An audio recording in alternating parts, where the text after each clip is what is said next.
you to the mayor for that. Rebecca has also confirmed that she will continue on as our board secretary. I'm really glad about that. Excellent. So thank you very much, Rebecca. We enjoy working with you. And tonight we have 3 major applications that we're reviewing on our agenda. The first will be Verizon, followed by Colarusso will be doing the environmental assessment form review, continuing with that. And thirdly, we have a new application from the Galvan Foundation for Housing on 7th and Columbia. And I'm gonna, because of the massive sizes of each of these applications, I'm gonna limit our conversation to no more than an hour tonight. Just, you know, I think 3 hours is enough.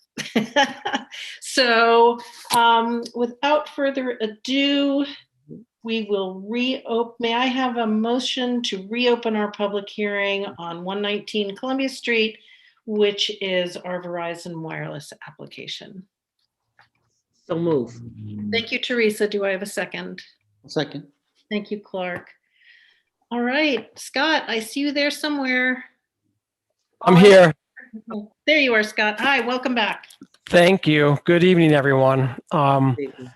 So if I could just take, with appreciating that your schedule tonight, I don't plan on taking up a lot of your time, but I'd just like to summarize what's changed since the last time I was before this board.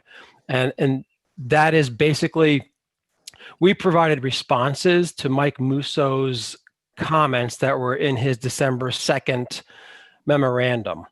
And I believe the board has those. Received them, yes. Excellent. So those responses, we included some additional radio frequency information to clarify some of the questions that Mike had. We provided some additional, I guess it was an emissions report that we showed exactly where the emissions are going. And just as a reminder, we are fully compliant with all FCC requirements. So we will not be operating above or beyond what the emissions standards call for. In fact, for the general public, it'll be about 1% of the emissions that we can legally work with.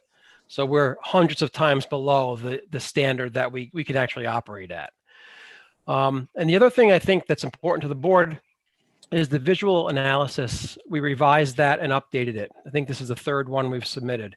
And we included pictures and simulations in the leaf off condition after the leaves fell, obviously. And we provided an additional screening stealth structure that I think the board and Mike requested. And particularly it's on the gamma sector, which I believe is the west side of the building. We provided a stealth enclosure that would screen those antennas on that side of the building. And Scott, can you show that to the board and the public so everyone can follow? Absolutely. I just have to, oh shoot, hold on, sorry. Betsy, this will be made public, right? So that we don't have to spend a lot of time on this. This stuff will be made public. Absolutely. Yes, I think it's now. Well, okay.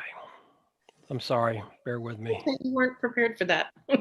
No, actually it's open. My PowerPoint is open and now I'm sharing screen, but I don't see it. So I apologize. I will try to figure that out. I'll talk through it while I do. If the stealth enclosure is something that the board would go with, I just want to point out that because it involves additional, does that work? Did I work? There you go. All right. So because the concealment structure, which I'm going to show you in a second, which is right there. So if you recall, my cursor is kind of circling the antennas that are painted on the gamma sector. The next picture, when I click, that is with a concealment structure. Obviously, it's much larger than the antennas. It has to be in order to conceal their view. You're also going to note that it did shift over to the right a little bit. But And I it can't see your entire screen. I'm sorry. I'm only seeing about half of it. Is that? Oh, there we go. Does that Okay. help? Yes, thank you very much. No problem. So this, what I'm circling is the concealment structure right there. It'll be, the facade will be designed to match the facade of the building. So essentially it would look like a penthouse, more or less. And it's got enough room in there so that if our techs had to get in there, they can, go through a door, walk in there and operate and get around in there. But like I was saying, the structure itself adds a lot more loading to the roof. So our engineer decided that it needed to be shifted over to the right, because I guess that's where there's more structural support. So that's why it looks a little different compared to that picture, because the antennas are more or less to the left there. And then these, now they move over here to the right. So that's the visual analysis. Again, that you have and requested. And I think, I don't want to do a lot of talking, obviously. I think there are people that have comments. We heard a lot of comments at the last meeting. I just want to reiterate, though, again, this is not 5G. And I know that even after I said it a few times, many of the comments from the public were related to 5G. And I can only say it I'll say it as much as I have to, but this is not 5G. This is not going to be coming 5G. This is 4G only. And hopefully that's understood. And finally, I guess I would just leave with this. This location is actually exactly where we're supposed to be under your code. You have a priority in your code. And the first priority is to go to towers or buildings that are located on city properties. We tried to do that. We tried to go to the Bliss Towers across the street. And you know that because we were before the board in the summer of 2019.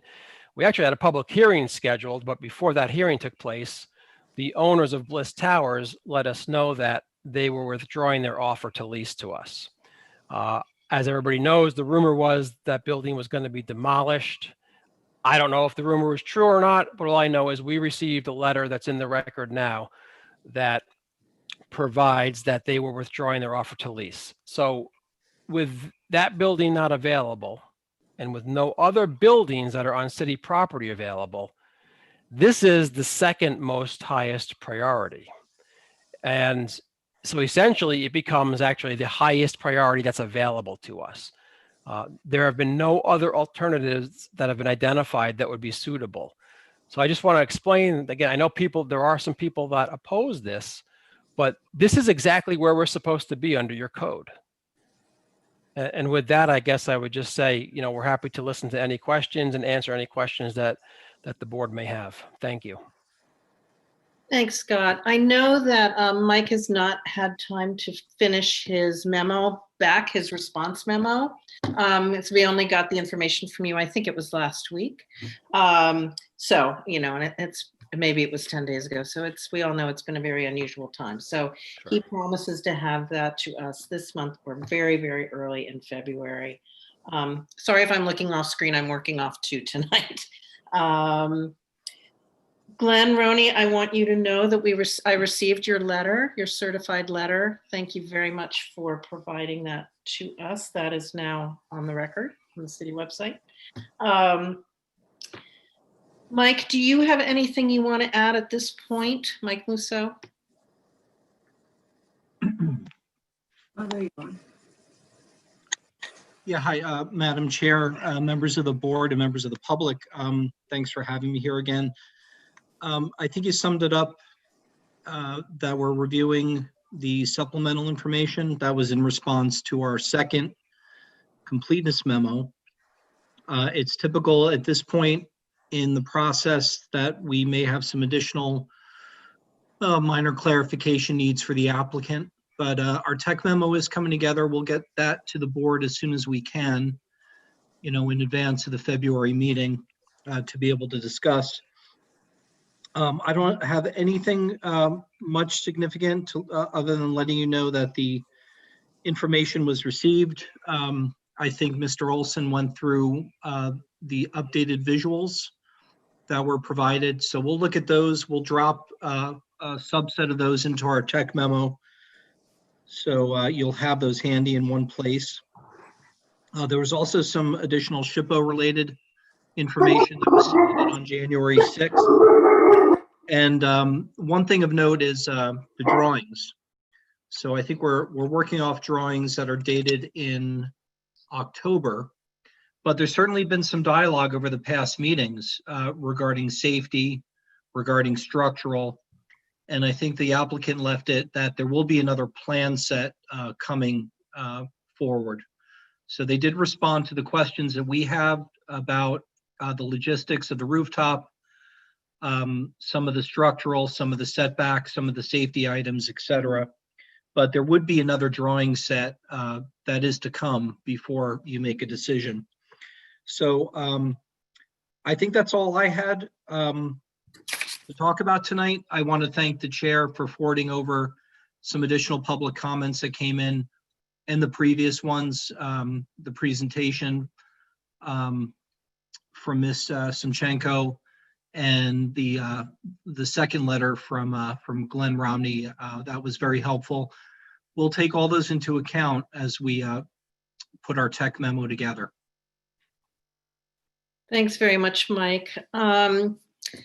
Mike alluded to Alexander Semchenko's letter that we just received, and I have forwarded that to the board, but it has not been posted on the website, on the city website yet. But I would like Sam to read it into the record for tonight, and I will tomorrow, Scott, I will forward it on to you. I'm sorry, today just got away from me. But Sam, welcome, hello, and Happy New Year. You are muted right now.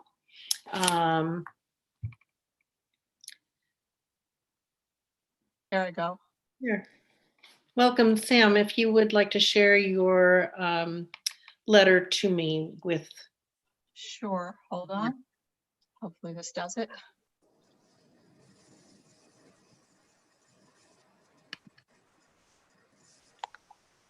Okay. Can you see this? You have to open it up more. Okay, Yeah. hold on. Sorry. Bing. Can you see it now, guys? Yeah. Okay, perfect. I'll try to zip through this as quickly as possible. And just to Scott's recent statement, I was wondering if there was any exploration of placing antennas on any existing towers or other structures on city-owned properties besides Bliss Towers. And if so, which sites were considered and or rejected? I'm assuming down here just to show, I mean, on Dock Street, it looks like there are a bunch of city-owned properties.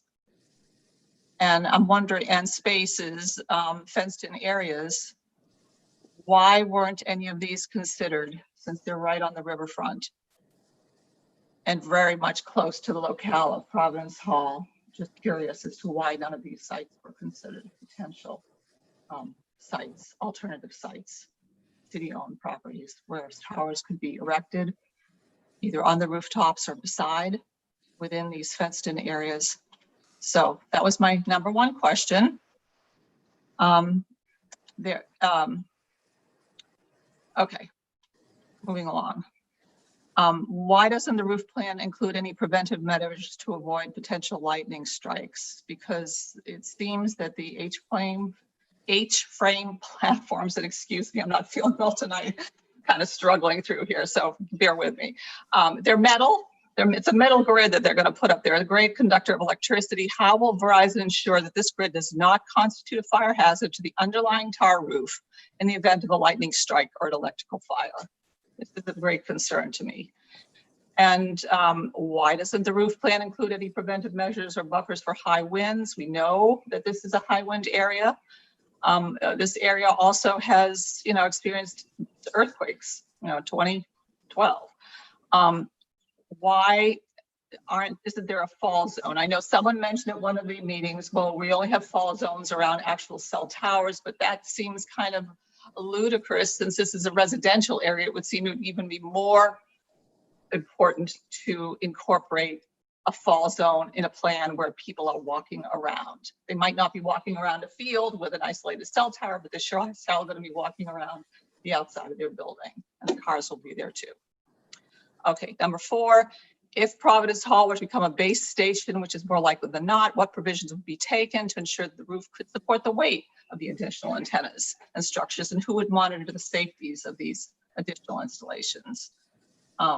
And I just noted that in the initial application, there's a boilerplate copy that was submitted, but since there's an absentee landlord, I'm not sure that's going to suffice as a declaration of maintenance. Okay.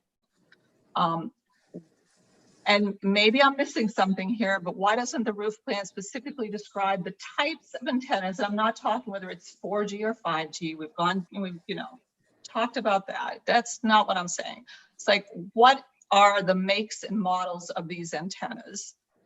And what's the output of what are the outputs projected for the antennas? And, when I did look at the original plan and Googled the makes and models, it seemed that these were battery cabinets that came up. So I really would like some clarity as to actually what is going up there. I think we need to know what the actual equipment that's up there is going to be. I don't think that's too much to ask. I noted that on the last applications, you really couldn't see the street names on their visibility indicators. That's going to be upgraded, I guess, so fine. On page 22 of the most recent presentation, it was reiterated that antennas greater than 10 meters in height, categorically exempt from FCC monitoring, deemed safe for the general public. But that's not what we're really talking about here. We're not talking about freestanding antennas. We're talking about antennas that are on top of a roof clock, and that's a completely different scenario. And we're not talking, what I'm wanting to point us in the direction of here is not really safety per se, but the actual hazard risk of these antennas. Not the safety, but the hazard risk, because as, hold on, and let's see if I can call up the actual proposal here.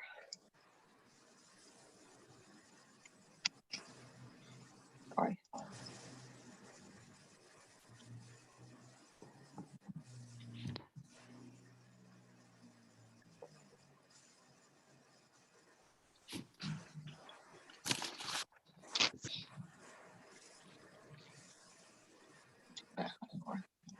Okay, now this is some, blinded by science thing here, where they've apparently taken data, and you can't, if you try to print this out, folks, you can't, because the legend barely comes up.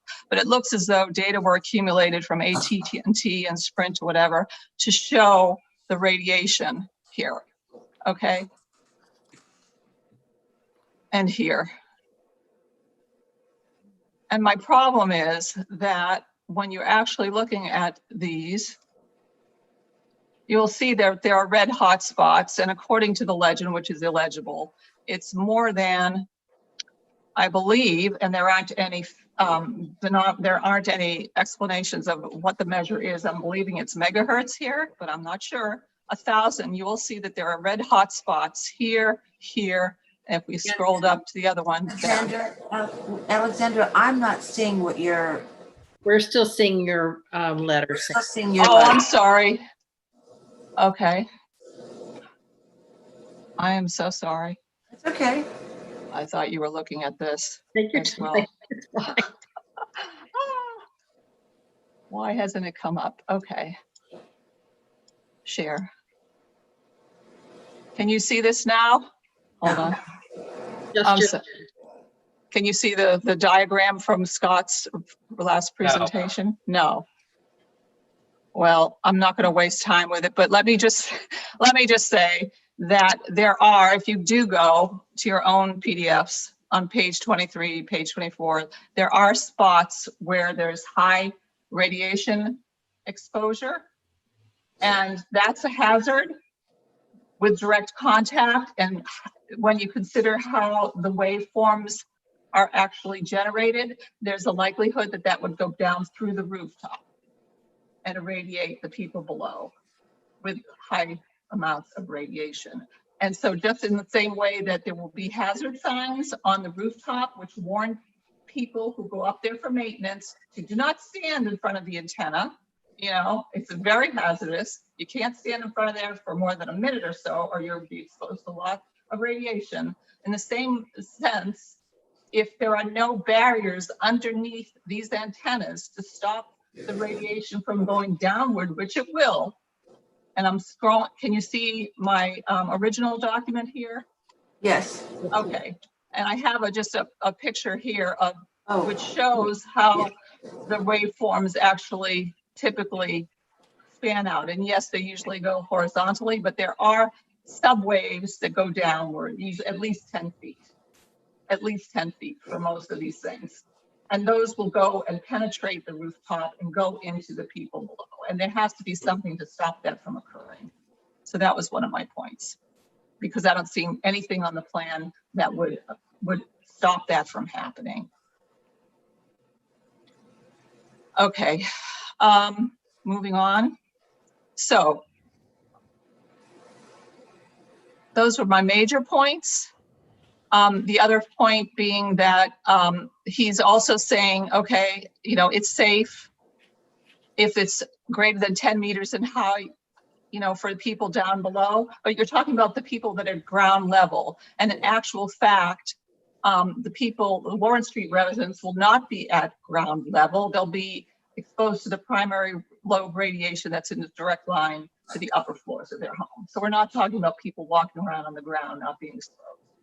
We're talking about the people that are going to be directly also in line with the major loads here. You know, it's like here are the houses, here's the radiation. But that's an aside. What I really wanted to focus on was the hazard risk, which is prohibited in Hudson bylaws, that you're not supposed to have electromagnetic risks within residential area. So just mentioning that. Again, how will rooftop landing be handled? I don't think they've ever really addressed that in the plan yet. How will antennas be screened from view? Yes, that was shown, that's good. One point also, they're supposed to notify everybody, all the landowners within 500 feet of Providence Hall. That didn't happen. I know of at least 3 or 4 residents on Warren Street who never received letters of intent, not including the members of the residents of Providence Hall themselves. There was only one blanket letter that went to the office, and it was posted indiscriminately on a bulletin board there.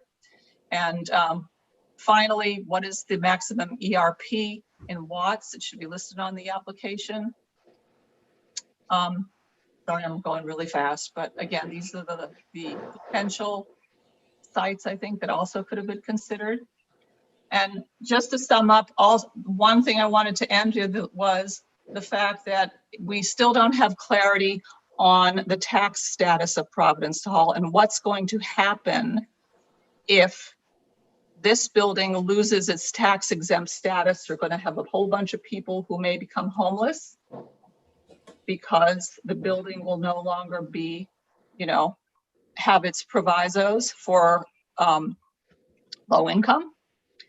The other point that is very, very important, and to Scott's initial statement about safety and how, you know, the FCC guidelines, blah, blah, blah. On January 25th, these same FCC guidelines are being under review in district court. Okay, they're being challenged in a couple of weeks and hopefully will be overturned.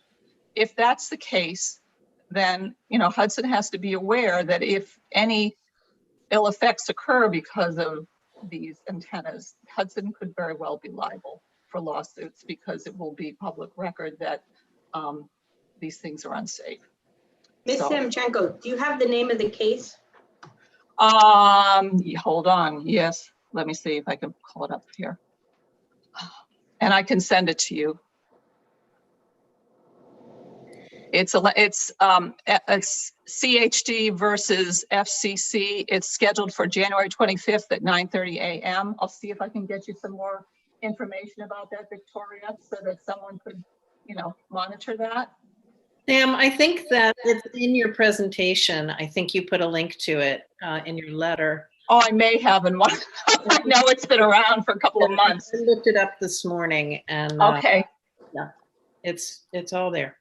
okay. So my apologies for zipping through this. I don't know if I touched on everything that I wanted to reinforce, but specifically, I was really concerned about the rooftop safety per se and what was going to be done about that. And, how are we going to avoid having this be a fire trap, lightning rod, also, high radiation center that will affect the people living, especially on the top floors directly under this. So, Sam, could you, I know you've addressed this before today, but could you just give a little bit more information about how, if the building is no longer for low income or people?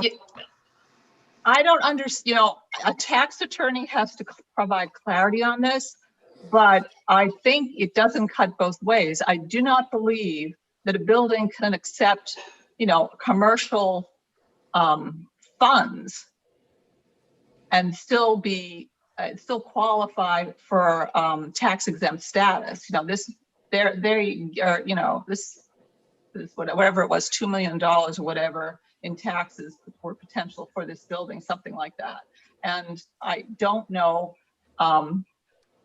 what would happen if they lose their tax exempt status. Then they're not going to be, the people who are living there will not be eligible to be living there anymore.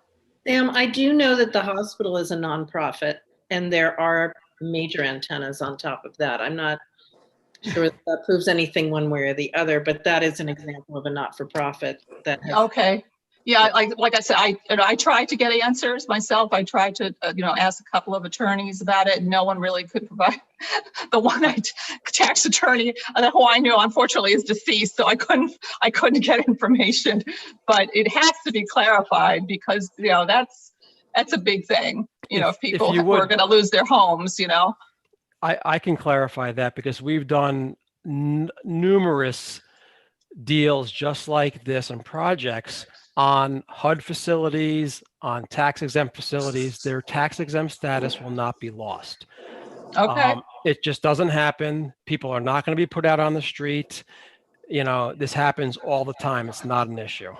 Okay. Well, what about the other alternative sites of city-owned properties? We've looked at those, and I think if you look at the response that we provided to Mike Musso, we considered properties, and excuse me, I think it was Dock Street and Water Street. And if you look at the buildings that you even had pictures of, I mean, they're 12 feet tall, 15 feet tall.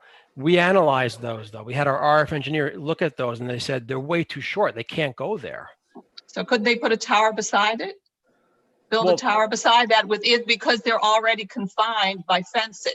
That would be, could not be, would not have even entry into there. Why couldn't they put a tower right by the river, right by those buildings? On because that would be inconsistent with the city's current hierarchy.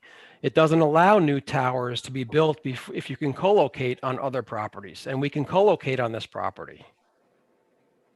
Scott, I just want to say two things. One, Sam, I believe I'm not a tax attorney, but I do run a not-for-profit. And I believe that if the not-for-profit can get funds from, a source that is not aligned with the reasons why it has its not-for-profit and tax exempt status. If it does, it basically has to pay taxes on that money. Mm-hmm. You know what I mean? For example, Okay. Theater company. So if I, as a theater company, also, I don't know, I can't think of something, but Put a billboard on the building. yeah, then I would have to pay taxes on that income. Okay. But somebody with more experience, some legal person in tax should confirm what I just said. Right. But Scott, here's my issue.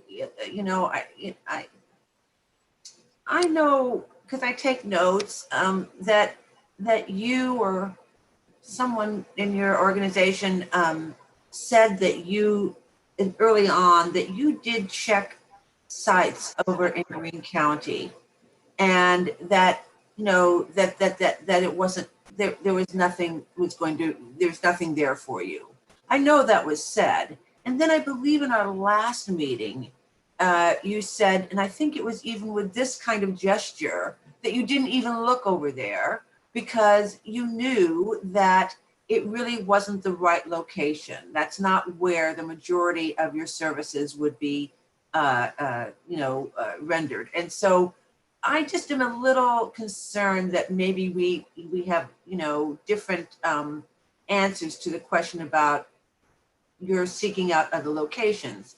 First, it was, yes, you did look over in Greene County. Then it's, no, we didn't even look over there because we know that we really need to be here. And then the last meeting was about you substantiating why, in terms of, the communities that you're, that you have to broadcast to, it needed to be here. It never was a consideration there. Again, though you did say that what you did consider sites over there, there wasn't anything that was appropriate. Now you're saying that these sites have been, considered, and I just would like to see the documentation. And I'd like to know, did you look at sites over in Greene County or did you not? Because we've gotten two different answers to that. One in the beginning, again, let me repeat for emphasis, wherein you said you did look over there. And I just think that maybe, I have an issue with being told the truth about this whole thing.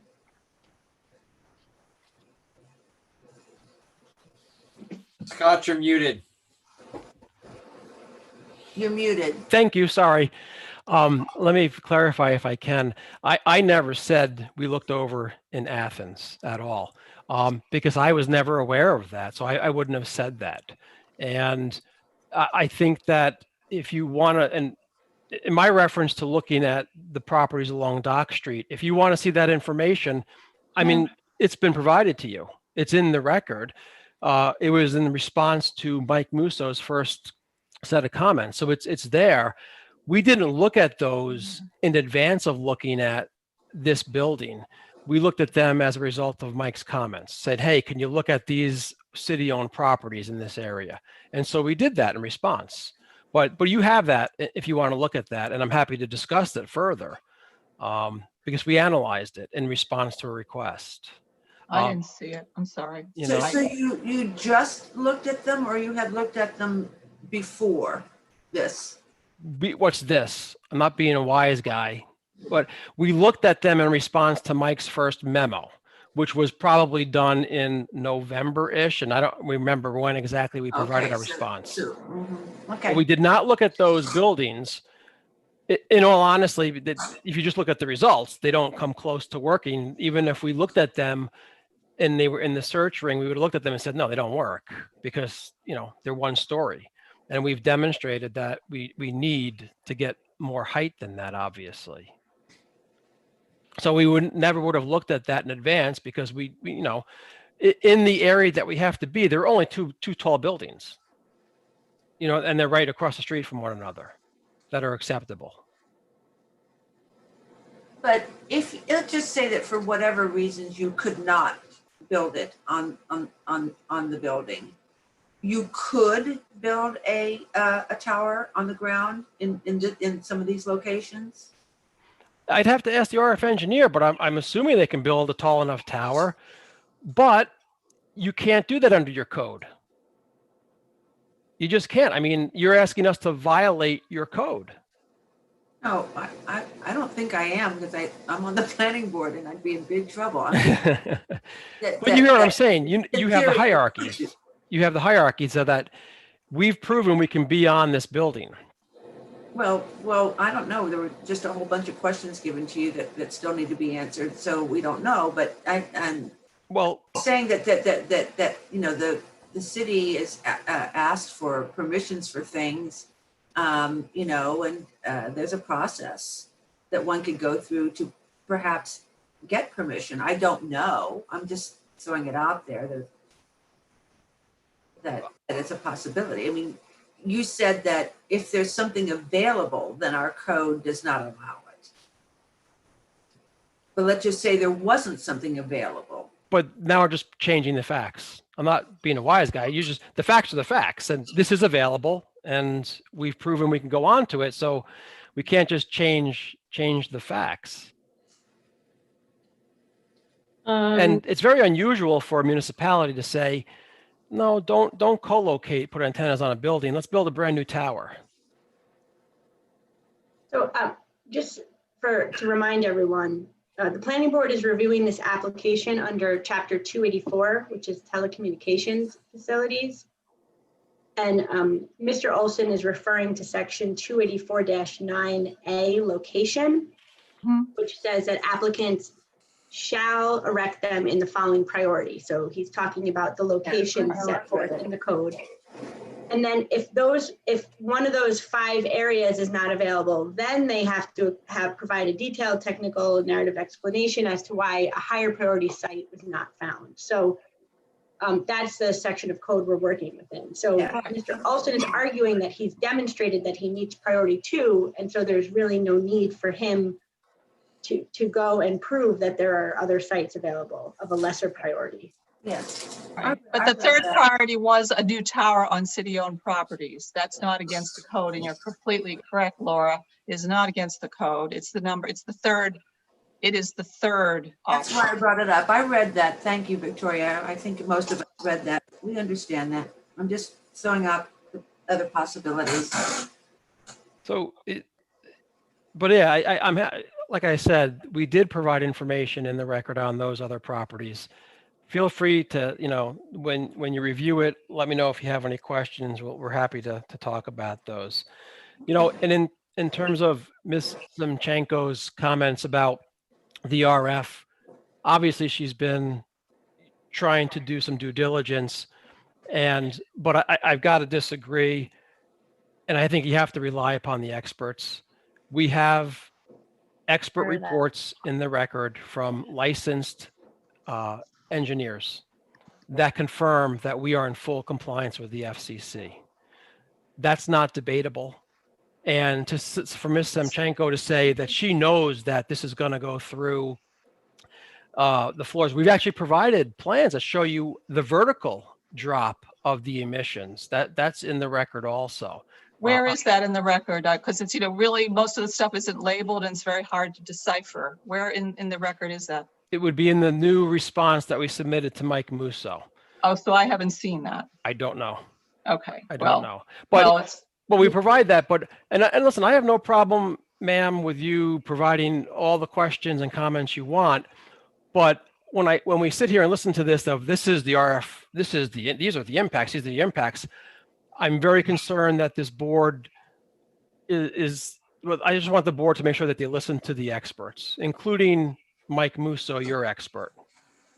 So, because we've provided licensed engineer documentation that proves we're in full compliance. I'm sorry, just want to say something here too, that Sure. Having worked at a product liability firm for about 10 years of my life, I'm used to hearing about the experts, what the experts' opinions say, and have seen a lot of those shot down in court. Okay, so I don't take anything for granted, because a lot of times those data are manufactured or incorrect. Yeah, I don't. Let's stop. Let's stop. She's made her point, All right. and you're starting to insult women. Stop. I'm sorry. What? I'm sorry. Not What? you, Sam.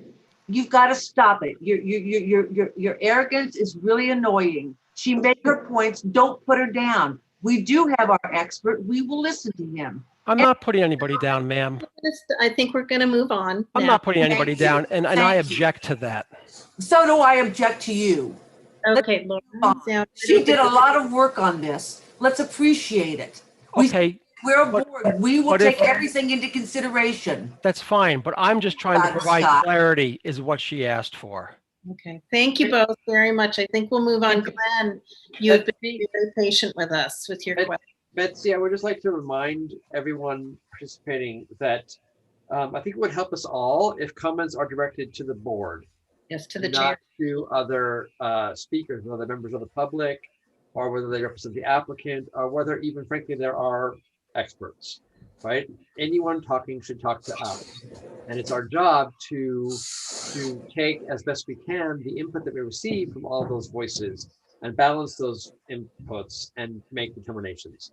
But I think that part of the thing about Zoom is that it does perhaps encourage a give and take, which would never happen in a genuine public hearing setting. So I just want to remind everyone that we should all speak directly to the board. Thank you, Larry. That's exactly right. Thank you. And that's Thank you. really correct. Glenn, thank you very much. Welcome. Are you muted? You're still muted, Glenn. How about now? There you go. Welcome. So you want me to read my memo now? I had a question first. Please ask your What about for alternative sites? There's a couple of vacant schools in the area. The John L. Edwards School, right there on where Harry Howard meets a little street. I think it's called Carroll Street. Yes. That school, and then there's another older school on 3rd Street where it dead ends. That's at least a 2-story structure. I think the one on the old John L. Edwards School, I think is taller. What about those as alternate sites? You will make a note of those. That was just my question. Am I allowed to read my memo now? Yes, please do. Okay, thank you very much. As we continue to discuss Verizon's proposal to build 4G antenna towers on the roof of Providence Hall, I feel obligated to remind the planning board that if Verizon is allowed to build, AT&T and T-Mobile will follow. That is as certain as the sun rising in the east tomorrow. And as if Verizon's 6 factory-like chimney-looking towers wouldn't be visually impairing enough to our local skyline, imagine how damaging a mashup of 3 different antenna tower configurations would look like. 3 different companies mean 3 different antenna designs. If Verizon is allowed to plant their forest of antenna towers on the roof of Providence Hall, that forest will quickly grow into a jungle of crowded, unsightly, and mismatched proportions. Visual impacts were mentioned at the last planning board meeting as being within the purview of the planning board's authority. A concerned Warren Street resident gave a masterclass photographic presentation at that meeting, which is truly worth 1,000 words. I recall the planning board's attention to those photos, not this second, but in their ongoing deliberations regarding Verizon's proposal. Those photos reveal the negative visual impact this proposal would have on the historic district as a whole, and from the individual houses situated within it. The entire 100 block of Warren Street, north side, is adjacent to the proposed site, separated only by Prison Alley. That's less than 100 feet away from this community's most valuable cultural resource. An historic district is not something that occurs overnight or over the course of a few decades. It is a designation of honor and value that accrues over centuries. The homes in our historic district bear mute testimony to over 2 centuries of American history. They have been in existence almost as long as America has been a country. Such a precious cultural resource should be nurtured and protected like an endangered wildlife habitat is protected. The historic district is worth defending against any encroachments or infringements on its views. It should not be sacrificed upon the altar of arbitrary definitions of progress. Our community has enjoyed the good fortune of an unprecedented 30-year rise in prosperity because of its unique component parts. These parts include the historic district, the art galleries contained within and around it, restaurants, and antique galleries, all bordered by the sublime natural beauty of the Mid-Hudson River Valley. The sum total of these component parts adds up to a winning formula for our community that should not be tampered with. Why mess with local success? These component parts are the reason people live here and want to visit here. People don't choose to live or visit here because of the quality of cellular phone service. And to even think about disturbing the delicately balanced equilibrium of our community by allowing Verizon's proposal to proceed with its industrial, soul-crushing antenna towers seems almost criminal to me. The proposed towers are not in keeping with the current incarnation of our fair city. Don't subtract from the historic artistic ambiance of our community by adding an ugly, out-of-place variable. Especially when the so-called benefit of Verizon's proposal seems so scant when viewed from our community's perspective. From a strict cost-benefit analysis, the cost to Hudson would be exorbitant measured against the meager benefit of improved phone service. If there exists a real need for improved local wireless phone service, that need can and should be accommodated at an alternate site. If Verizon won't relent on their choice of primary location for this project, the resulting impasse can only be resolved by the planning board. Might I suggest placing Verizon in a sort of corporate timeout for as long as it takes for them to understand that this community's continued success and prosperity are not primarily dependent on their services. And in case anyone has lost track of the plot, the real villain in this tragedy is not Verizon, but Verizon's silent partner, Arbor Management, for enabling this insane proposal to proceed even this far. So in conclusion, I remind everyone listening in tonight that Hudson's future will forever be anchored in its past. A glorious artistic past, think Frederick Church and Olana, handed down as a legacy to posterity, or the swashbuckling historic past of intrepid whaling ship captains who bequeathed modern Hudson with the homes they built 200 years ago. In a town known for valuing antiquities, let not the modern soul-crushing industrial look and feel of Verizon's antenna towers be allowed to encroach or infringe upon any part of the priceless cultural resource that is our historic district. Rather, let the planning board state loudly and clearly, by rejecting Verizon's proposal in its current form, their intent to pay this precious legacy forward to future generations. Thank you. Thanks very much, Yeah. Glenn. I'll look forward Questions, comments? COVID couldn't keep me away. to Thank you. Thank you very much. Okay, as a matter of board business, we do need a resolution to classify this action and the coordinated review. And I think this is the meeting that we should do that. Victoria has suggested that this is a unlisted action. Mike, do you agree with that? Yes. That this is unlisted? Can you explain what that means, Betsy or Well, Victoria? you know, we have type 1 unlisted and type 2 actions under seeker. So, The seeker regulations have a list of actions. If there's a list of type 1 actions, and if the action is on that list, it's called type 1. They also have a list of actions that are considered type 2. This particular application is on neither list, and so it falls into that category of unlisted. But So it means that you still have to do an environmental review on it. It just is not subject to that highest level of scrutiny of a type 1 action. The review is exactly the same. so we'll still review the environmental assessment form and all of that. Yes. But as a matter of just our procedures for seeker, we do have to classify the action and circulate it for coordinated review. And we will be saying that the planning board is obviously, we're asking to be lead agency. And I can't imagine anyone would object. So Victoria, I think you have a resolution to this effect. You want to share your screen? Sure. So Michael and I conferred, and we could not think of any agencies that would be involved.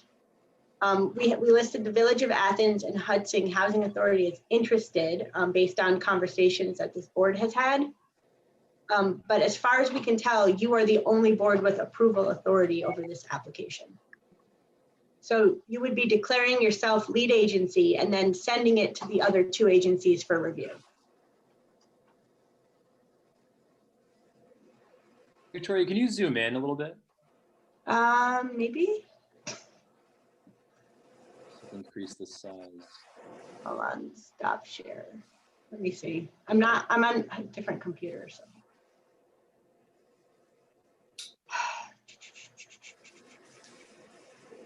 Yes, I can.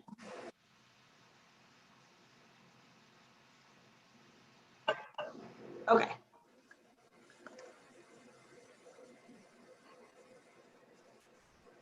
Is that better? Yes. So as it's true with all of these resolutions, it names the project, where it is, when it was submitted to us, what part of the code we're considering, and the fact that Verizon has submitted a full EAF, and we're subject to seeker. So we want to classify this action as unlisted, declare the Hudson Planning Board as lead agency, and send the notice to Athens and the Hudson Housing Authority to let them know that they're reviewing this in the event that they have any comment.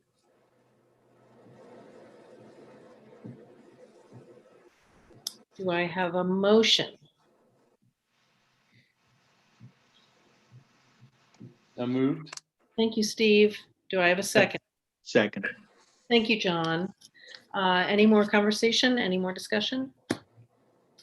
All right. I'll read the roll just because I can't see you all. Larry? Larry Bound? Okay, let me stop. Where'd Larry go? Larry, you're muted. Sorry, yes, I say yes, sorry. Thank you. John? Yes. Teresa? Muted. You're muted, Teresa. Yes. Laura? Yes. Steve? Yes. Clark? Yes. That's a yes. Okay, so we will, thank you all. We will continue the public hearing at our February meeting, at which time Mike will have been back to us with his comments. And we will have had plenty of time to digest those comments, and they will be on the city website under the city planning board, so that you may look for them there. I don't know if you all are aware that there is a way to sign up when there is something new posted on the city website. You can get a notification. I'm assuming that's working still. Tom, am I correct about that? You know, Tom DiPietro? What's your question again, Betsy? My question was, it used to be that if you could sign up to receive emails whenever anything was newly posted on the city website for certain projects. Do you know if that's still working? I haven't tried it in a while. It should be. Okay. So, yeah. Or your direct email, yours. Yeah, so what you do is you put in your email. For instance, Sam, you would put in your email at the city website, and anytime something new was posted about the Verizon application, you would get a notification. So I suggest that to everybody when you have particular interest in any of these things. It's a good way to know that there's new information posted. Thank you. You're welcome. So I think we will move on now. Did you vote to continue the hearing until February? Sorry, I said it was going to be continued, but I didn't call a vote Okay. for it. Do I have a motion to continue the public hearing in February? So moved. Thank you, John. Do I have a second? I'll Laura? move. Thank you. All in favor, say aye, please. Aye. Aye. Any opposed? Any abstain? Okay, we'll see you all again in February. Thank you very much. Thank you. Is there a date of that meeting? It's the second Tuesday of the month, Thank you. I believe it's the 9th. where our meetings are always the second Tuesday. Thanks. Okay. All right, moving on to old business, 175 South Front Street, conditional use permit applications and site plans, A. Colarusso and Son for road improvements and commercial dock operations. We're in the midst of our review of the Part 2 full environmental impact statement. FEEF. And we are continuing. Ryan, welcome. I believe we left off on question 11. We did. I want I to can, the board and everybody that Laura sent out an update today to her question on historic and archaeological resources to make sure that Ryan had all the pieces, because we've thrown a lot at him. So thank you for doing that extra work, Laura. I appreciate it. And thanks for your help, Betsy. And some of the information is new or revised, so you might want to look at that. Yeah, it will be reflected in the environmental assessment form. Yeah. Okay, so question 11. That's me. Hi, Larry. Oh, wow. Hello. What? Okay. do you want to do this, Ryan, where you, oh, there you go. And does this work for everybody? Is this big enough that you can see with them side by side? Yeah. Yeah, the only thing is you took over my whole screen. So let me pull up, hold on 1 second. Let me see how okay, hold on. Let me drag my thing over here, Ryan. Sorry. Okay. It's the pleasure and burden of using 2 screens at once. So I have some notes and let me just get this out of the way.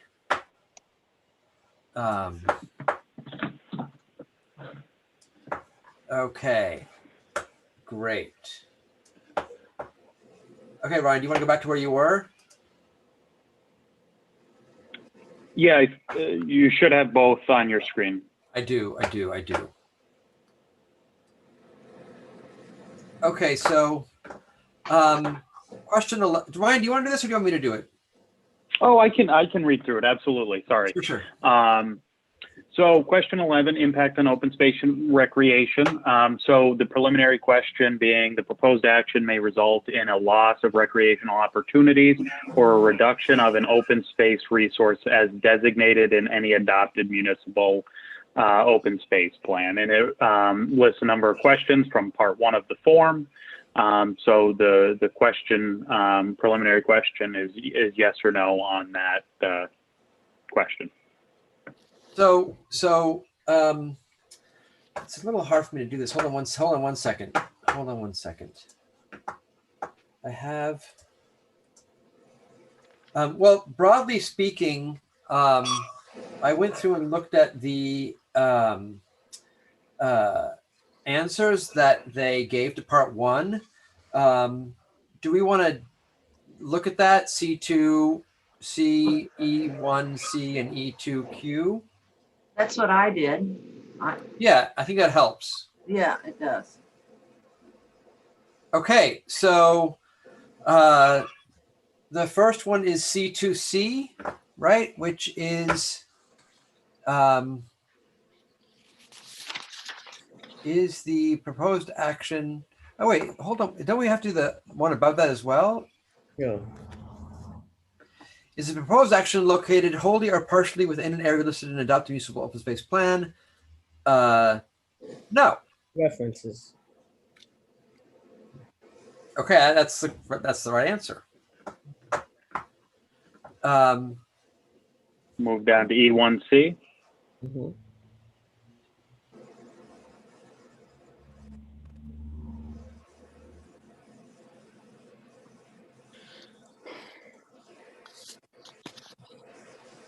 So is the project site presently used by members of the community for public recreation? The answer on the submitted form is no. No. And that brings us to E2Q, which is the project site or adjoining area currently used for hunting, trapping, fishing, or shellfishing? And the applicant selected yes with the explanation that fishing opportunities exist in the Hudson River. Project will have no impact on this, is the description provided. Okay, great. I don't have any issue with that. So on question 11, I think this is, I'd like the board's opinion on this because I believe that it's essentially a no but answer to this question, and that's in really 2 ways. So, again, I want to remind myself that we're really talking about operations on the dock and not on any physical building that's going to be built on the existing parcel. If we skip the top one for the moment and say, you go to 11A, the proposed action may result in an impairment of natural functions or ecosystem services provided by an undeveloped area, including but not limited to stormwater storage, nutrient cycling, wildlife habitat. I would think that the answer is no or small impact. The existing bulkhead and dock are there, and we're not changing that. The next one is more problematic for me. The proposed action may result in the loss of a current or future recreational resource. I think that the answer, again, is a no, but. And in that sense, I think that at some point, we're going to have to resolve the status of the 4.4 acres that exist south of where the operations are, and whether that is indeed city property available for recreational use, and how, if it is indeed city property available for open space and recreation, how is it accessed by the public? And I don't know, I have no clue about actually how we evaluate the status of that 4.4 acres, and indeed what we can do in terms of this review process, in terms of ensuring the public's access to that acreage. But it is for me a question in answering this one. So, I'm just going to butt in since you asked a question. Yeah, please. Were you to approve this project, one of the conditions that we could discuss with the applicant is access to that piece of land, and easement over the project for that. But that's not something that's proposed now. So it's not. Well, but this is the problem. The proposed action may result in the loss of a future recreational resource. Well, loss. So I guess for there to be a loss, there has to be something to start with. Right. Well, there is the 4.4 acres. They exist and they're city property, and it could be a future recreational resource, which we could then lose. I think it's moderate to large impact. This is an odd question because it's asking you to guess about a potential future recreational resource. If you were to go the route of asking the applicant to provide a pathway, I actually think you might want to put small impact, and it might even be a beneficial impact because you'd be gaining access to a site. But Let's leave it blank for the moment and go through the other two. Okay. The proposed action may eliminate open space or recreational resource in an area with few such resources. Because again, it's operations and the operations footprint doesn't change. I think this answer is no. Okay, D gets us back to B, right? The proposed action may result in loss of an area now used informally by the community as an open space resource. Again, I don't know, it's now, I wonder not just about the 4.4 acres, but the area that is currently used by the public further south of that, all the way down to East Jesus, which is accessed through the site. And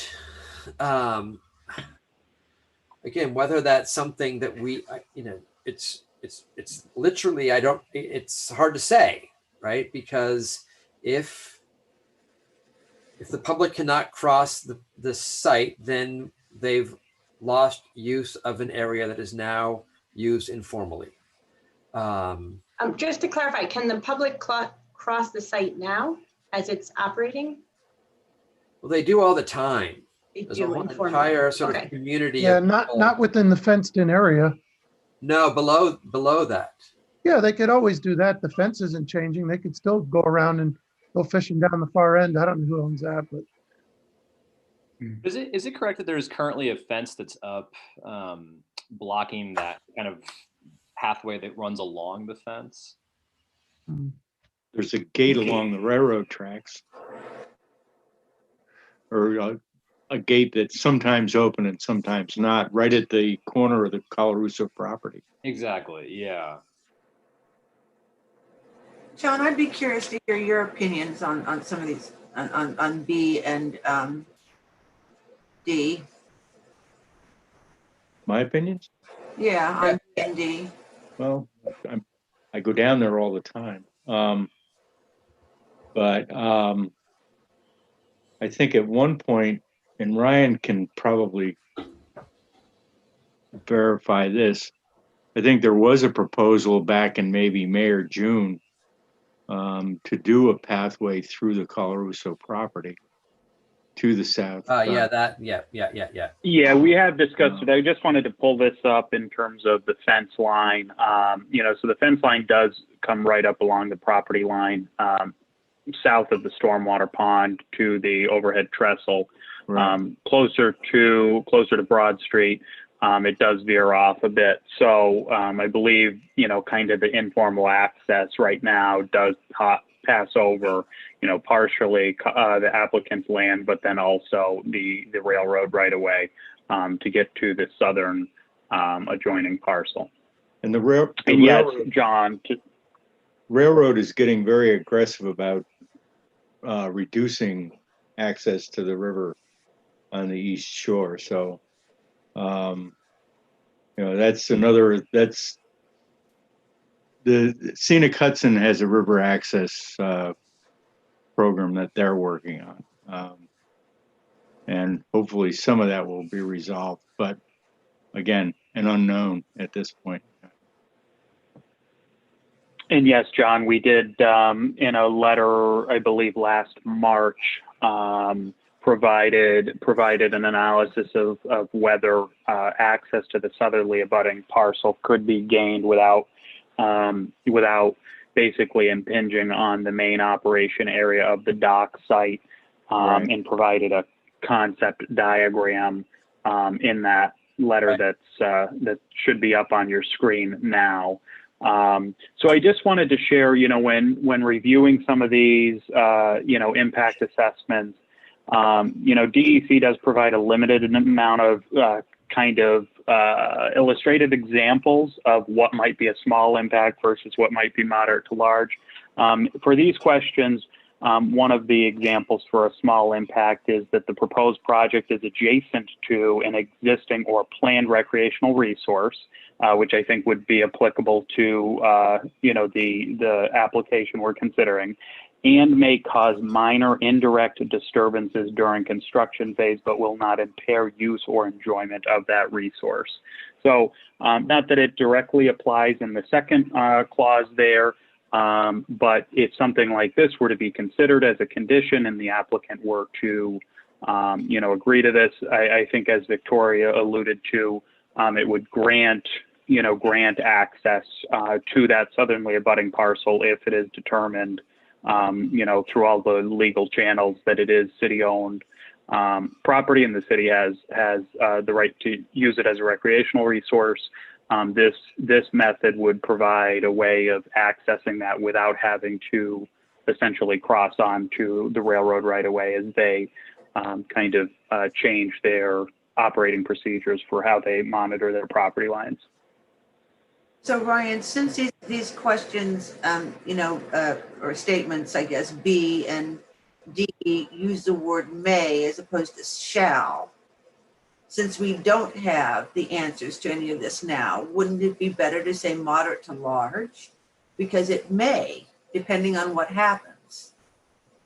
If it does happen, then it definitively will be a moderate to large impact. So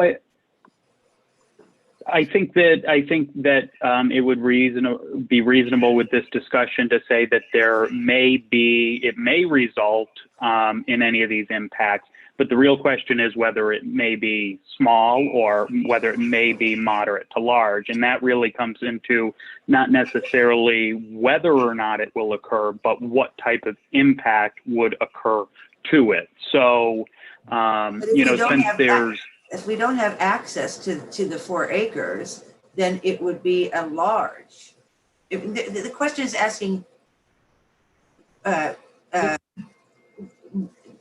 whether it may result, and if it does result in a loss, then it would be a large loss.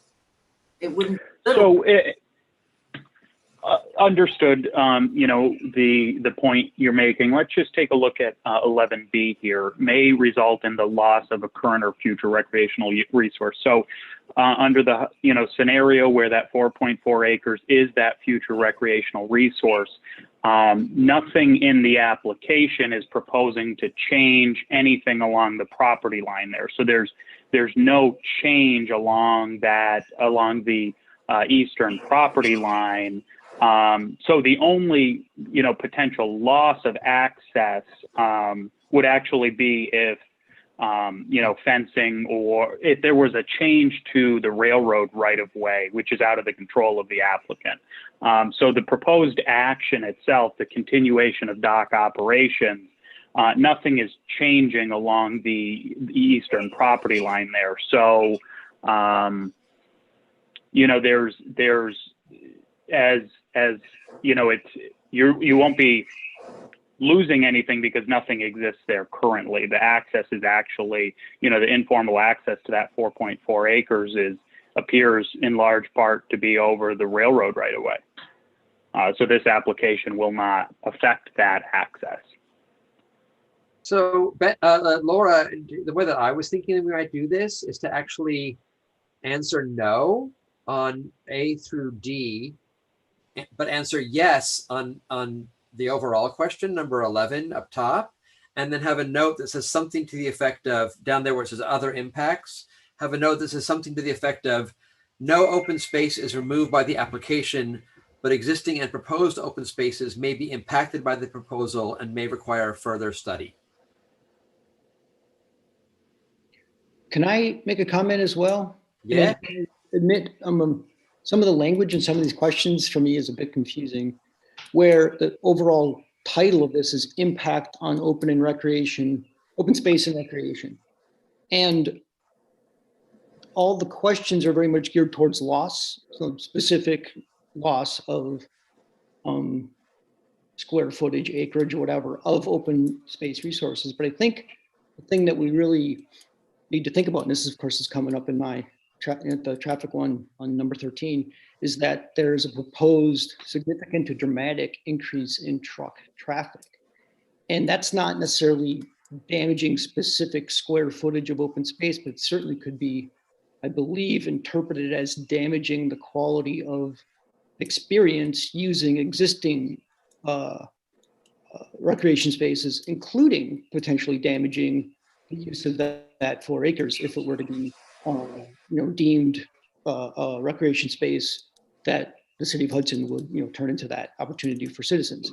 So I feel, and maybe this is also an E, Larry, where truck traffic, a significant increase in truck traffic, again, isn't damaging specific acreage of recreational opportunities, but it certainly could be seen as damaging the ability or the desire of citizens of the city of Hudson to use a existing recreational space.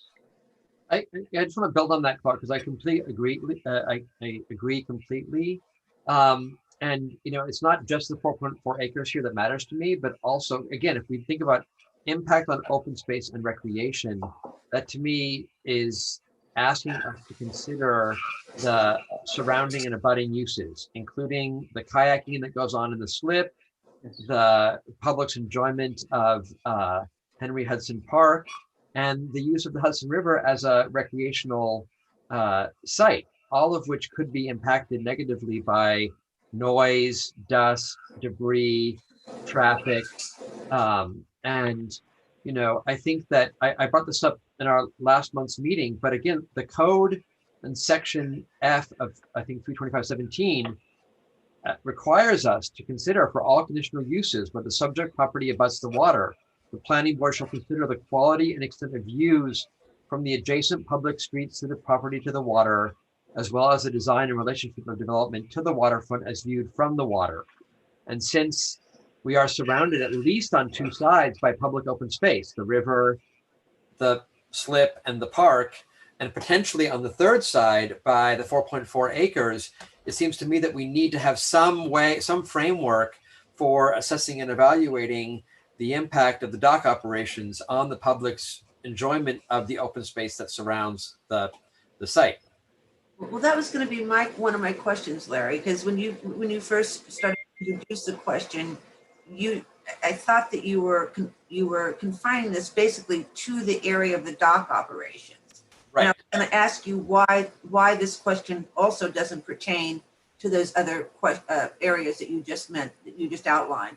Right. So I think that the state can't anticipate all of the ways in which environmental impacts happen in the world, and these questions are already skewed towards a development project already. We already know that. But I think that if we look at A through D, those questions are not they're not the full scope and extent of what I think we need to consider when we think about the operation's impact on public open space and recreation. And it sort of goes without saying, I'll say it anyway, the operations generate truck traffic, which affect land, space, streets, way beyond just the dock. It's generating traffic. If I may, just as a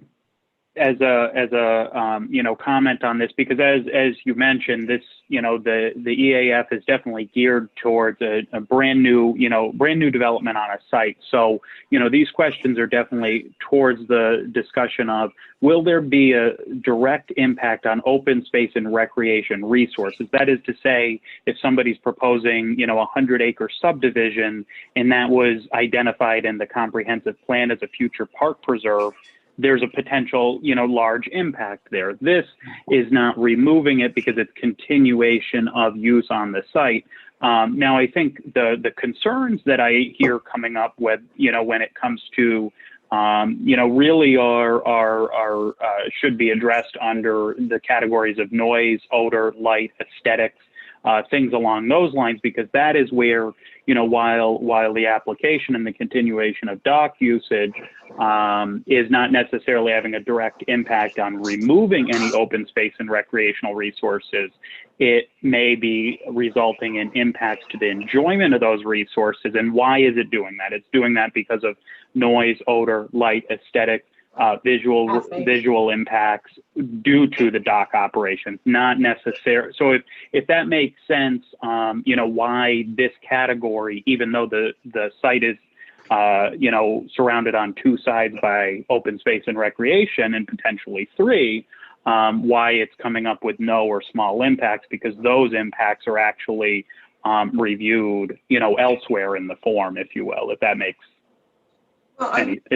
sense. But does this question 11 actually say that? Does it exclude anything but the dock location? This question is whether the proposed continuation of dock operations at the site will eliminate an existing recreational opportunity or a future planned recreational opportunity. But that's not what it's called, Victoria. It's called impact on open space and recreation.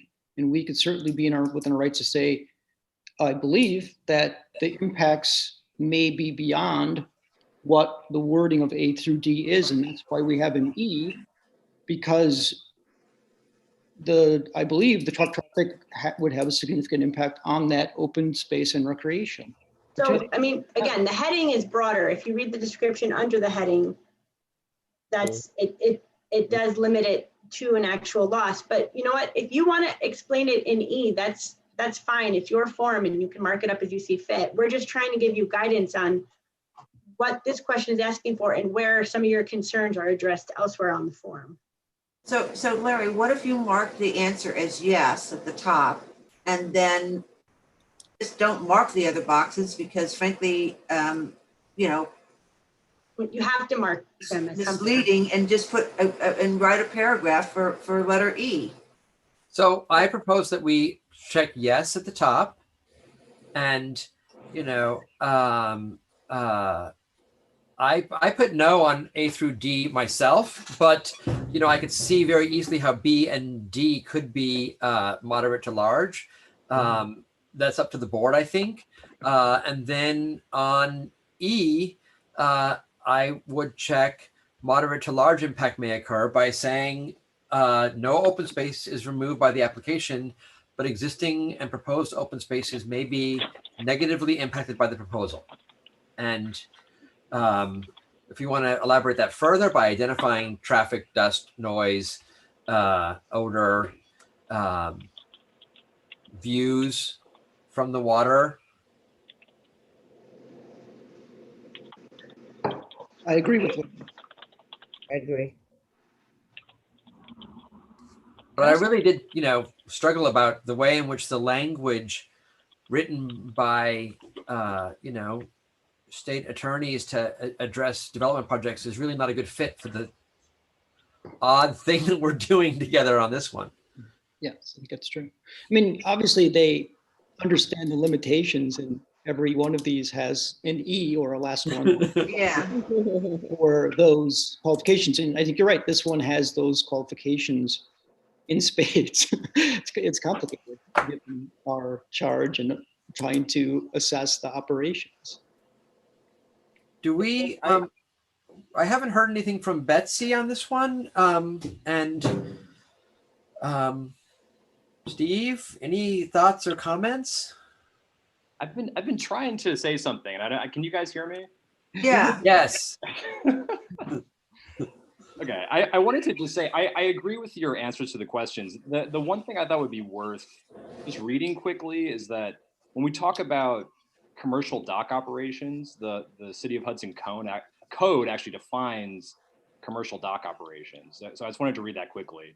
So it's defined as including loading and unloading facilities and storage of such goods and raw materials and associated private roads, providing ingress and egress to or from such commercial dock operations. So, I mean, to me, anytime we're talking about commercial dock operations, we shouldn't be limiting our consideration of the impacts just to what we imagine to be happening on the sort of dock site itself, but it includes the ingress and egress of trucks into that site. Right, that's true. Just to remind you though, that we're in an odd situation where it's been bifurcated with the town having reviewed the Hall Road. So you can consider it, but with the understanding that seeker's been done separately on that Hall Road. Right, but we can still look at the impacts on what the operations are creating. And the language, you can't have operations without a truck coming to the site and right, delivering. And the reality is that the Hall Road or Causeway stops, becomes a public street for a stretch, 2 public streets, and goes back to being private property again. And the code specifically includes public and private roads, right? Like, well, and imagine a scenario in which the dock operations are permitted to continue, but the Hall Road doesn't exist. So that is basically the scenario with the ingress and egress to the site of looking at these impacts. If that helps at least that helps me try and clarify what we're looking at. Think of it. Okay. Hey, Steve, thank you for that. That was very helpful, what you said. Betsy, any comments? I haven't heard anything. No? I would just add that in our concerns about access to 4.4 acres, I will put in the chat right now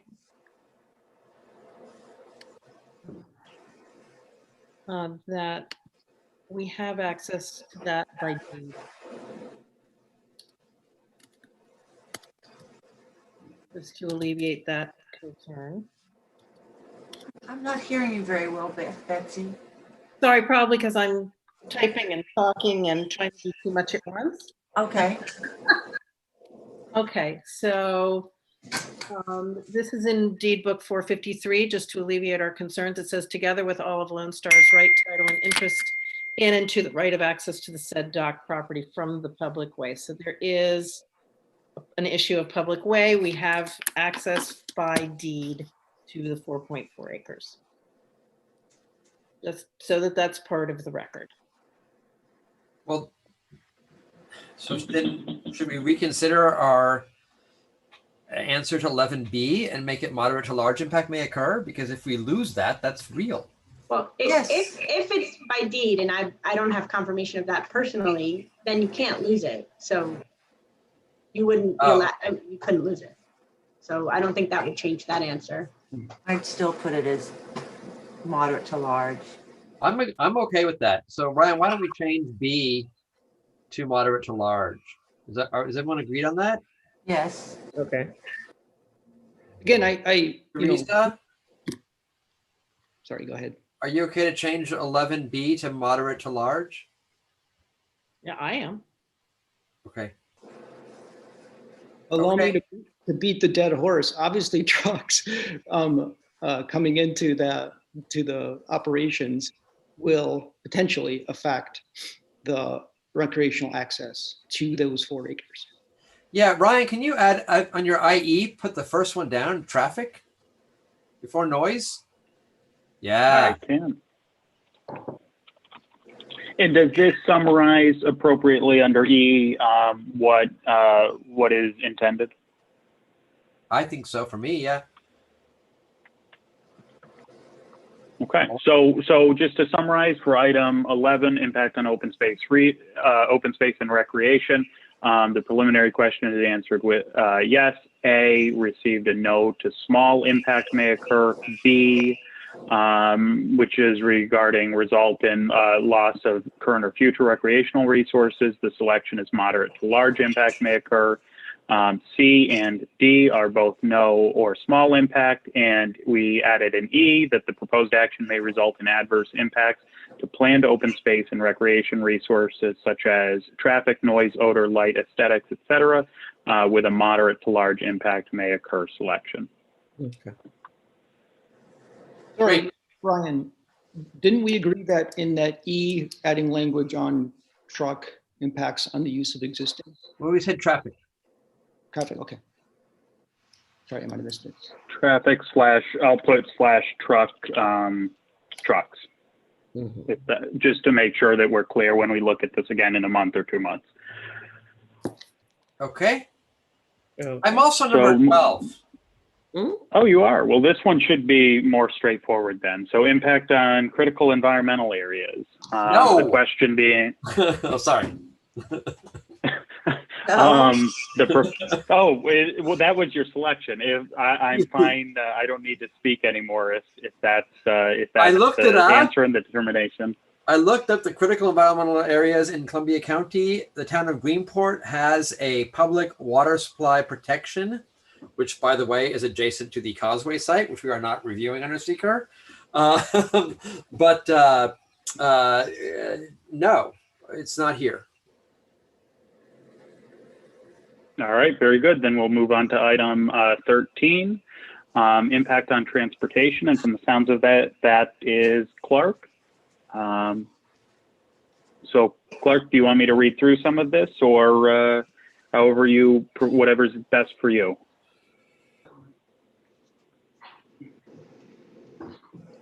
Clark disappeared. Perhaps. No.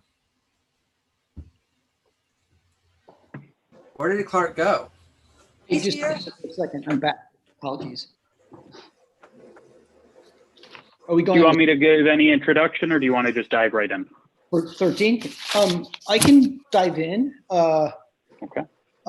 Maybe I'll do just a little bit of backstory. Since I was first appointed to the board, the transportation corridor, private roadway was submitted to the board as an application, and I believe I've been one voice among many asking for truck information going way back. To early 2017, that was provided, I believe, in July 2019 study. And we appreciate that information, which has been hugely helpful in, I guess, answering our questions on sort of the historic use of the historic truck counts. And I wanted to start a little bit by also saying part of the reason I feel I struggle with this is that, especially with truck counts, my understanding is that we're looking at the delta, meaning the increase from some base case. And quite frankly, I don't think that base case has been determined. And I think it's particularly important for trucks because trucks you can count and see. A lot of the stuff's called, a qualification, but this is clearly a quantity of, large vehicles moving into the space. So with that, I sort of thought about different ways to think about the base case, and clearly this could probably be used across the board here, but I think, again, for trucks, it's most important. There is documentation, Ken Dow and the Melkonian decision, just for the record, both indicate that the applicant has lost use of the site, and there's no current ability and no permit in place for them to use it. I know there's a brief period now during this review that we've agreed, we as the city and the planning board has agreed to allow them to use it. The de novo scenario, which is a base case, basically 0 trucks, meaning that, and Ken Dow has confirmed this, and we can look at the Melkonian decision basically saying the applicant's right to use the dock has gone away. And I can post, or we can make sure it's posted, Ken Dow, who was the city attorney defending the city of Hudson against a suit,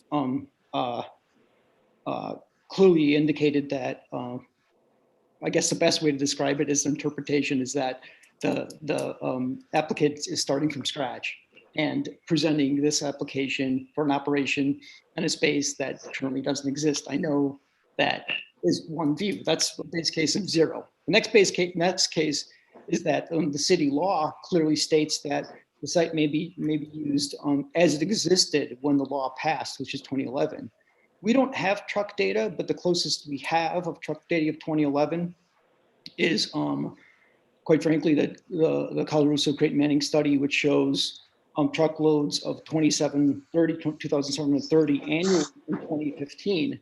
That's quite a ways past 2011, but that's the first full year that Colarusso had owned the property and was clearly using it. And then, again, it was a base case of that number. I don't know if that's reasonable to say it was 11, but one could make the case that maybe that's reasonably accurate. And from 2730 to the peak of 2019, which was the peak that existed, or the numbers that existed before the COVID crisis hit and the economy collapsed, and obviously their numbers collapsed.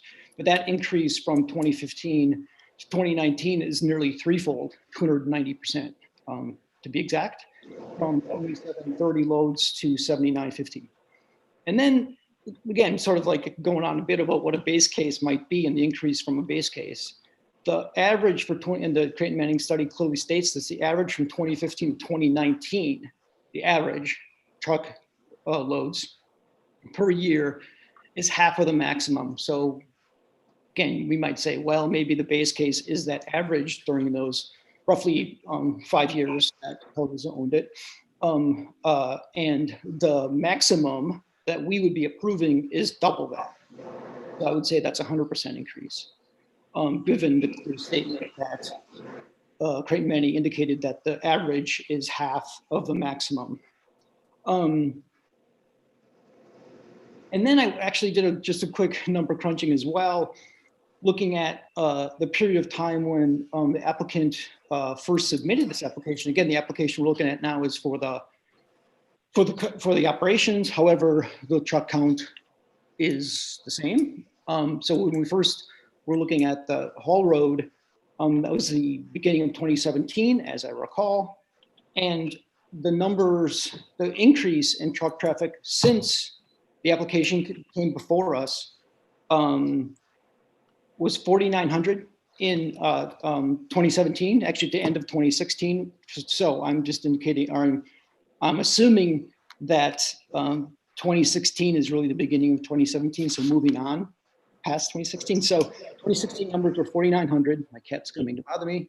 4,900, and the in 2019 it was 7,590.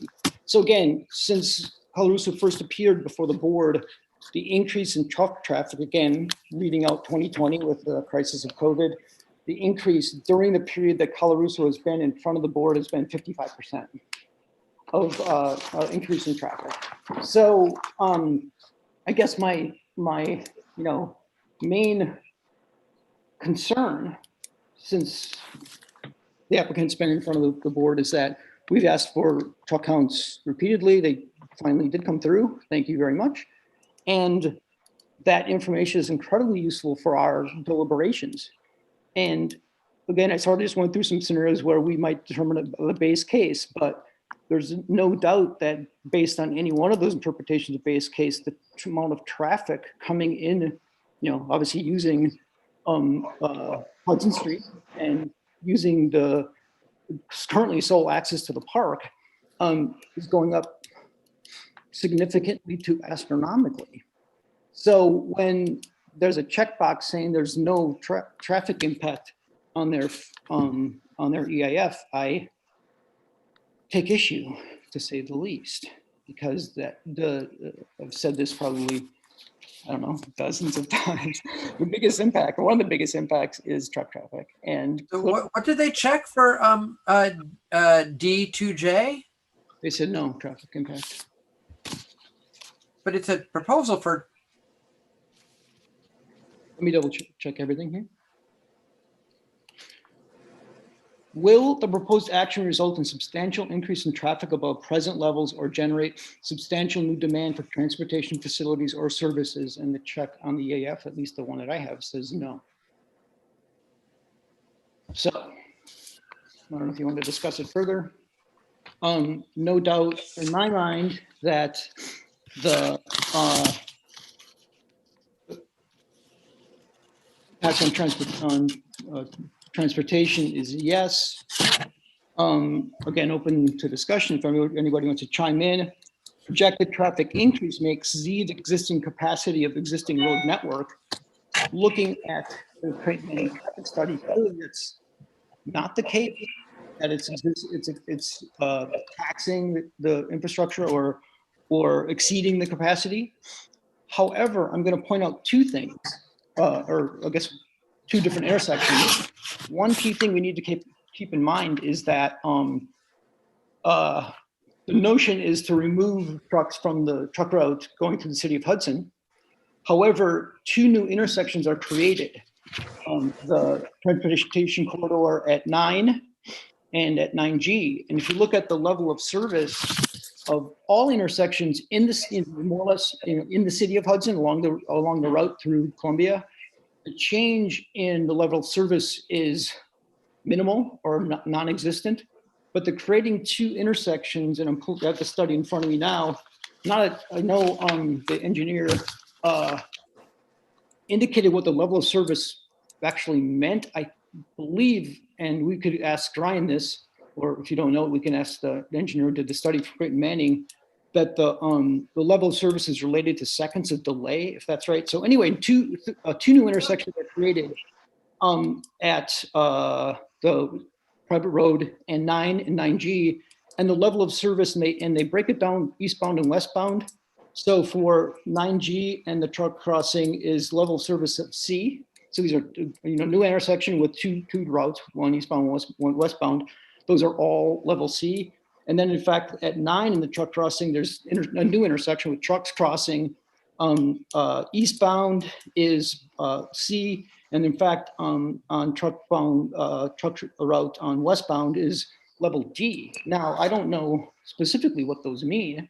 I think as a reasonable layperson would say there's lots of trucks there. The engineers are saying C and D usually is indication of concern, I would say. And there's a new intersection, truck traffic heading westbound, US Route 9 and the new roadway as a level of service of D. Now, this of course relates to the obvious fact that these trucks are being generated by the operations. So clearly the study is all about the operations and what the operations are creating in terms of impacts on the transportation system. And again, thank you for the study. It's very helpful, but that's sort of my analysis of some of the issues that came up, or I found looking at in some detail at the study. So again, project traffic increase may exceed capacity of existing road network. I'm not sure if that's given the level of service of C and D on these two new intersections, if that could be considered a yes. discussion? Sorry, there's some feedback. So, I just wanted to, you kind of had a question in there at one point, level of service, and you did summarize it. You did summarize it, basically to the level that I can summarize it. I don't focus in traffic engineering, but level of service essentially monitors the average delay in seconds. So those numbers that you see in the report are in seconds of delay. A obviously would be the best scenario. F would be very long delays. I just want to point out is the level of services that you're seeing on the new the new intersections and the new crossings. Those would only be realized for the trucks crossing the roads. So those will not be always stops or signalized intersections. Those will be stop signs on the haul roads. So those delays will be realized by the trucks themselves and not by users of 9 or 9G. And then... Okay, go ahead. Sorry, Ryan. Go ahead. No, I just wanted to make sure that, we knew that there was no delays caused to 9 or 9G, but there's definitely the crossing and the introduction of that. So then looking back at 13, it sounded like for 13A, the suggestion was no to small, or was it moderate to large? It broke out as you were. Well, again, my concern, my general sense is, of course, the roadways can handle this. It's a question of whether the level of service C and D on these new intersections affects, our determination here. Madam Chairman, may I just be heard on one point, please? Betsy? So you're muted. You're muted, Betsy. Excuse me. Yes, you may, John, quickly.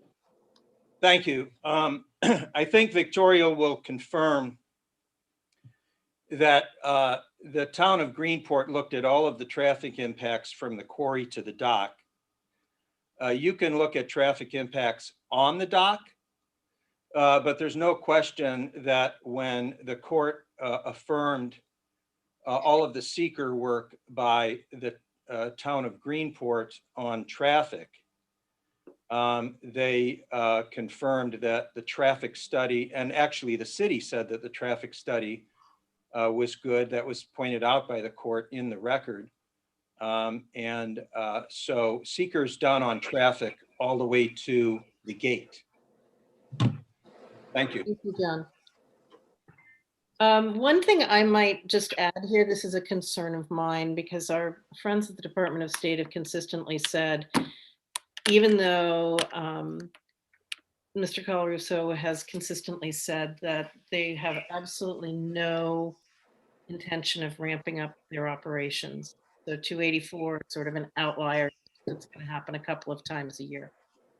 If we approve 284 as a maximum, that's not to say that a subsequent owner could not run those trucks at 284 trips a day. And that continues to be my largest concern because that will ruin that part of town.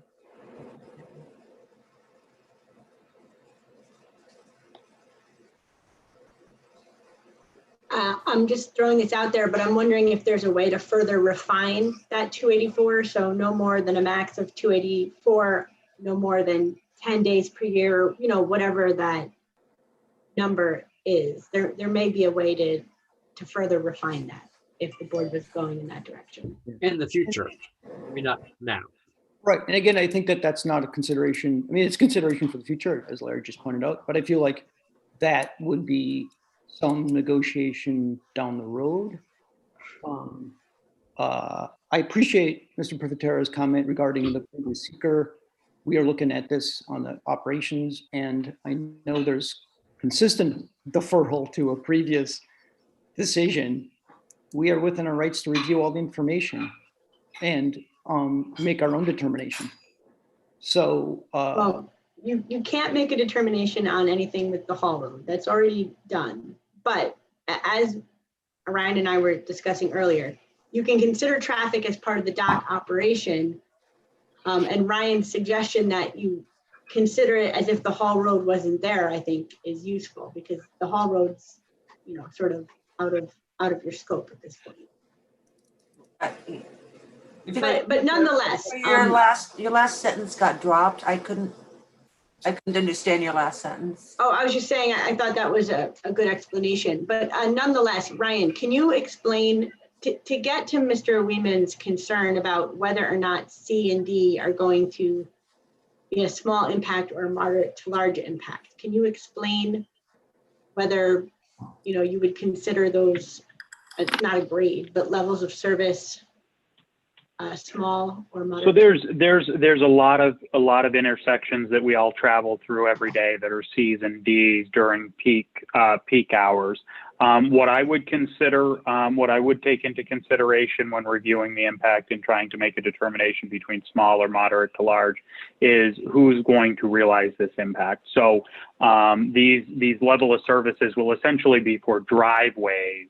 They're represented in the study as intersections, but it's essentially a driveway on either side of the road with a stop. So I'm sure some on the call and some on the planning board may, have that situation where at the end of your driveway, it takes you a long time during rush hour to get out. And that's what this is representing. So, generally speaking, and DEC guidance will point to this. DOT uses this threshold for a number, basically looking for traffic studies is 100 trips per peak, 100 trips per hour for a peak hour scenario, is looking as if it's fewer than 100 peak hour vehicle trips, then it's unlikely to result in significant increases in traffic. Now, of course, that looks at passenger cars, and I understand obviously it's a different impact when we're dealing with gravel trucks here. But when it specifically comes to the level of service at these intersections, these are not none of they're C's and D's, which are commonly observed on a lot of our intersections, and they're being realized by non-public essentially. So those are things that I would take into consideration when making a determination here. I guess my question, Ryan, is clearly there's engineers plugging numbers into a traffic model, I assume. Mm-hmm. But maybe there's some consideration here for if it takes 25 seconds for a truck to pull out, there's human error. One isn't in the engineering world may say, well, that's not going to affect people driving through and the trucks are stopping, but there certainly could be a situation where truck drivers wanting to get their job done with a 25-second delay, is that going to affect the people not stopping with a stop sign, but moving through? So there's definitely going to be significant more traffic impact. And I would argue that trucks crossing there and having to wait 25 seconds, you're going to have probably some to significant impact on people having to avoid trucks that are pulling across that intersection. I guess, I definitely understand, Clark, what you're saying there. What I would comment on just in terms of the road or the intersection geometry, I guess, is the site distance.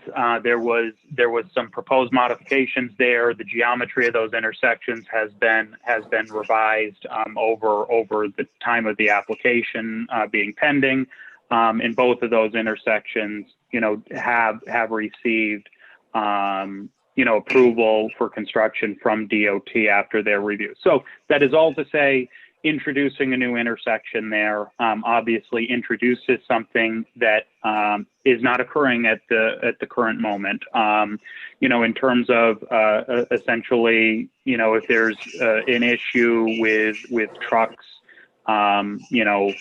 possibly cutting it too close or anything like that, that really is more of an enforcement, an enforcement issue for, state police and local law enforcement as well. But the intersections as designed, there will be peak hour delays as the trucks wait for their turn to cross. Since it'll be a two-way stop, there will be delays for the trucks during a peak hour scenario. The intersections have been designed to meet all geometric requirements to provide site distance and all of those required components. All right, Anybody board, else on just the a board heads have any up that we have 5 more minutes for this review, and then we're moving on. So I have a question. I'm sorry. Just the environmental impacts can be positive as well as negative, right? And I'm thinking back as we're talking about the commentary that we got during the public hearing. We had a video that we watched about getting trucks off the city streets, and I'm looking now at a letter June 10th, 2019 from Mr. Privatera, where he writes, "We only have a few months to get the Hall Road paved so that trucks can get off city streets before the new school year around Labor Day." So I think that truck traffic on the streets we are being encouraged by the applicant's attorney to consider truck traffic on the streets as an important part of our deliberation. Certainly the public has asked us to consider truck traffic on the streets to be part of our consideration. And I think that has to go both ways, right? That we have to look at the positive impacts of traffic and the negative impacts on traffic. So if we look at just the basic question, the proposed action may result in a change to existing transportation systems. I think the answer is absolutely yes. The applicant himself has asked us to consider their supposed improvements to the traffic flow. That seems to me to be a significant environmental impact. Whether that's a positive one or a negative one, Clark is talking about it in terms of its negative impacts, but we can also look at the applicant's arguments in favor of the project, where they've demonstrated a positive change in traffic, right? So the question to me is simply asking, is there a change in traffic here? And the answer seems to be yes, right? And if we look at, so it seems to me absolutely, whether you, wish the dock operations to continue until the end of time, or whether you wish them to stop tomorrow, in either scenario, there's an impact on transportation, right? And the proposed action may result in a change to existing transportation systems. Seems to me the answer is clearly, unequivocally yes. On that same note, number E, 13E, the proposed action may alter the present pattern of movement of people or goods. Absolutely, that seems to be yes, right? Like whether it's a change you like or a change you don't like, it's a change. And then I think that we could perhaps talk about some of Clark's thresholds or baselines and discuss how we want to answer the other questions in this segment. But it seems to me we're close to finishing this one. Yeah, I agree, Larry, and I appreciate that. I would also say, if we're moving a little more quickly, proposed action will degrade existing transit access. And again, it's a question of, I really appreciate your input on this, because significantly more trucks crossing the railroad tracks, which has carries Amtrak. Will this board determine that to be significant or small? Worst case scenario is pretty bad, but worst case scenario probably has a pretty low chance of happening. So I agree with you. And in fact, I know we jumped ahead, which is great. So I'd say C, D, and E are all yes in my box cheat sheet here. I did. And by yes, we mean moderate to large. Yeah, is that correct? Okay, so we're for A, B, C, D, we're all in the moderate to large is the suggested response. Is that? Well, B is no, or sorry, smaller, no or small, because there's not parking, right? And for me, the biggest one, we could debate it for another hour if we want, but I don't think anybody does. Projected traffic increase may exceed capacity of the existing roadway network.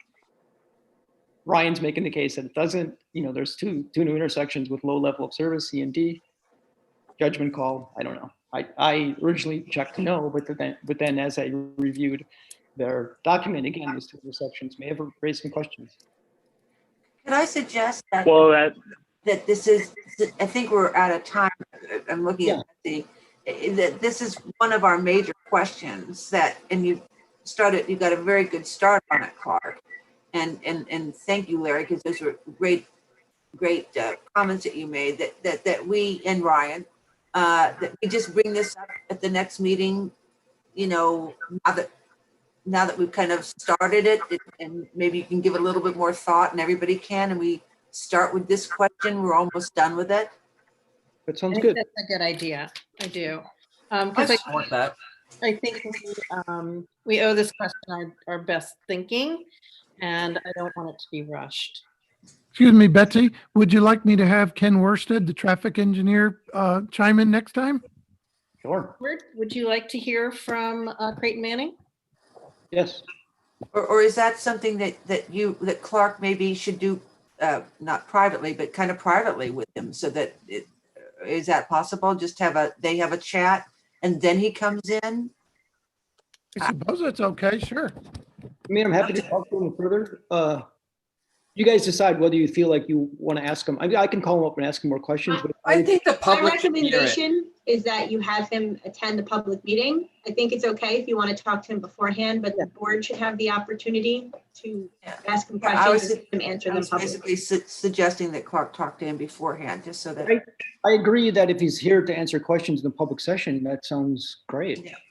Thank you. You'll talk to him beforehand, right, Clark? And likewise, you know, my colleague Dan Rourke, who provided comments on the traffic study, I will also ask him to attend the Zoom conference. So, you know, I don't like being the middleman on some of these things. So to have Dan there and Ken there, and that way Pat and I get to sit back for that I'm discussion. just suggesting that Clark have the opportunity to talk to both of them if he would like. Absolutely. Privately, so that you know, we can narrow in the discussion.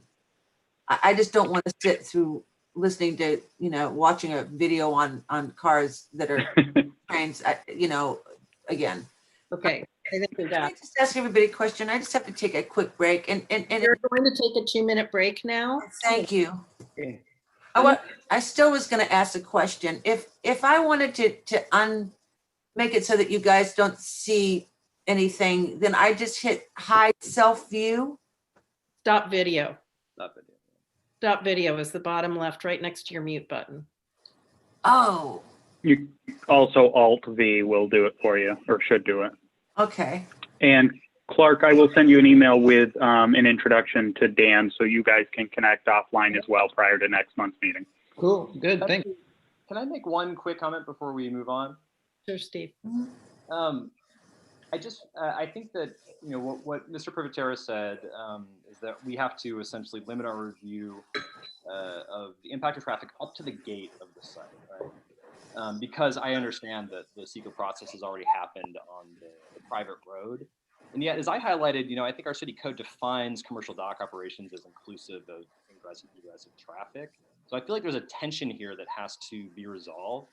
And I wanted to flag that for Victoria or just for the board in general, that I feel like this is, to me, feels like an open issue. And I feel like we're being asked to do something almost impossible, you know, because this was a segmented review. And I know that's a whole other issue about why this review is happening in the way that it did.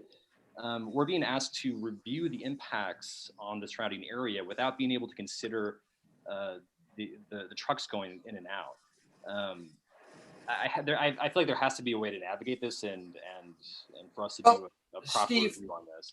Steve, I think, you know, I mean, with all due respect to the council, when it's in his interest to argue that we must consider truck traffic, he wants us to consider truck traffic. And when he does not want us to do so, he does not want to do so. We have to be fair and professional and unbiased.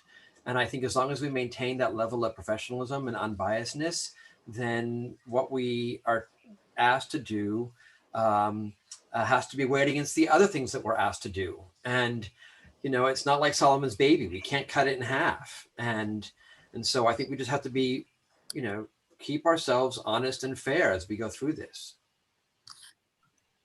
Okay.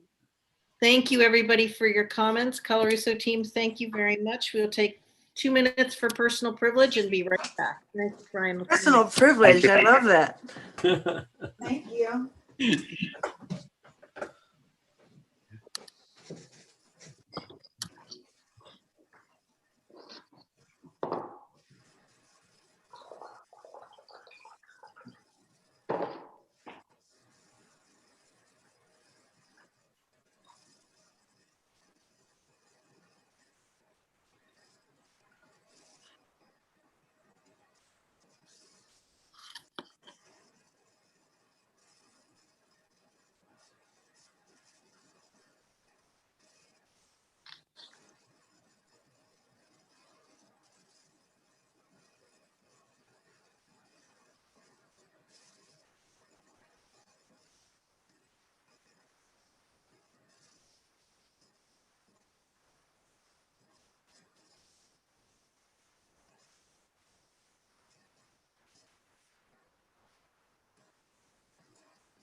Betsy, you're muted. Thank you very much.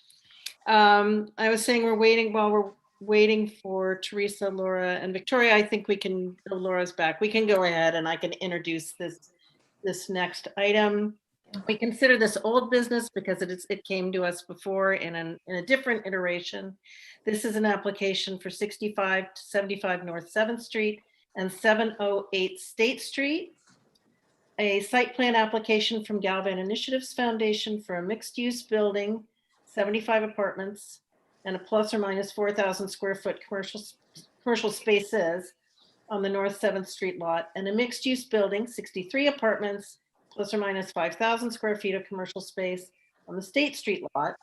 We're going to collectively call that the project, and it's located in the city's general commercial transitional service district, zoning district. So who will be presenting? Dan, I see you here. Are you going to introduce your project? I've actually asked Charlie to start us off tonight, Charlie Gottlieb, and then I'll take it from there and we'll introduce some other project team members who are going to present this evening. Great. I do have to congratulate the team before you all get started. This seemed to me to be a very thorough application. I know there are a few things the board is going to want to look at in addition, which I'm sure you can easily come up with, but it was very well done. So I want to congratulate you all. Betsy, can I second that? It was great to look at, really lovely. And I thought, wow, I wish everything had everything all together in one document that I could actually look at while, cycling away at the gym. I also did want to say one other thing, which is, I do think it's a solid proposal and I think it comes from a solid team. I'm currently working on a project with Chad Lindberg, totally separate from anything that he is presenting to the city. But I did want to let my colleagues on the board know that I do have that working professional relationship with one of the team members on an application before us. I do not believe that in any way will influence or bias my evaluation of this project, but I did want folks to know that does exist. Thank you, Larry. I appreciate that. So Charlie, welcome. You and I have had email communication, but it's nice to meet you. Yes, good evening, everyone. Charlie Gottlieb from Whiteman, Osterman and Hanna, Land Use Council for Galvin Initiatives Foundation. And thank you very much for being very responsive. The team did a very hard push during the holidays. So to get you guys the package that we did, and it's always my goal and the team's goal to be as responsive as we can and as organized as we can, so you don't have to mess with papers and you can have everything in one location. I find that to be easier. We're here this evening for a site plan review on the proposed mixed-use development. I'll introduce the project team first. As you know, we have Dan Kent from Galvin Initiatives Foundation, Chad Lindberg from Taconic Engineering, Walter Chatham, who's the project architect, Beth Selig from Hudson Valley Cultural Resources Consultants. She's helping us with our SHPO consultation and historic review. And then Mark, forgive me if I mess up your last name, Mark Nadolny from Creighton Manning, who is our traffic engineer. And then our landscape architects, Dale Schaefer, Jeff Hodgson, and Kevin Steele. So that, in sum and substance, is our project team that we have. We were before the planning board back in August, if you recall. It was basically, essentially a different project. It was only one building on the North 7th Street lot. If you remember, we had a determination from the code enforcement officer that potentially area variances might be needed. So we went to the ZBA, went through kind of an abbreviated process there. The code enforcement officer essentially reversed his decision and found that the project is as of right and no area variances are needed.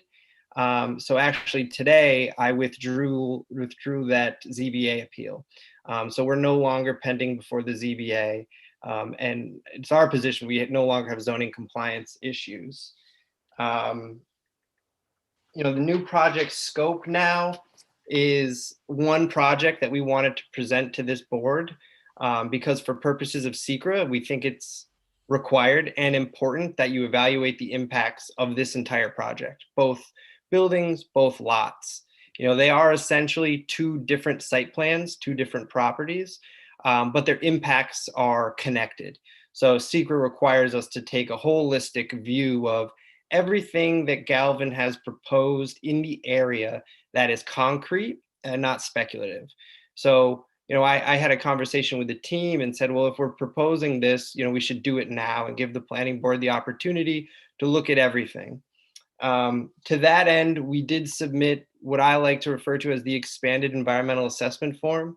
So that's a narrative review of all the potential environmental impacts and then the documentation to support it, traffic assessment and so forth.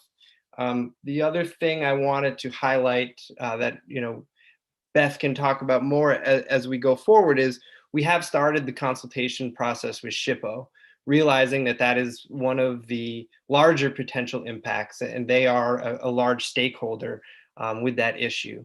We received a correspondence from SHPO, I think in the fall of last year, or maybe in August of last year. And as a result of that, Beth's office has prepared an alternatives analysis that talks about two issues: the demolition of the residences there that are on the property, as well as the demolition of the warehouse that's currently on the State Street lot. In addition to what are the impacts of the project on being adjacent to the historic district. So as that SHPO process continues, I imagine SHPO will approach the board.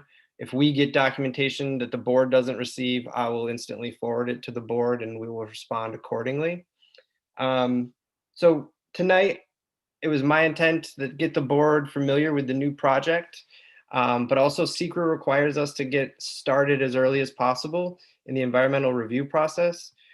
You know, we understand and we are certainly okay with the planning board being lead agency here. This is a type 1 action. So if the planning board wishes at the end, you know, a resolution to designate their intent to be lead agency and we can start the coordination process, I think that would be a great first step and get some agency comments. With that said, I'll hand it over to Dan and the rest of the team and everyone can stop listening to the lawyer. Thank you, Charlie, for that. Betsy, would it be possible for me to share my screen so that I can show some slides and some images? Absolutely, Dan. Yes, please do. We've got some nice new renderings that just came in that we're excited to share that aren't yet in our documents that we've submitted. So.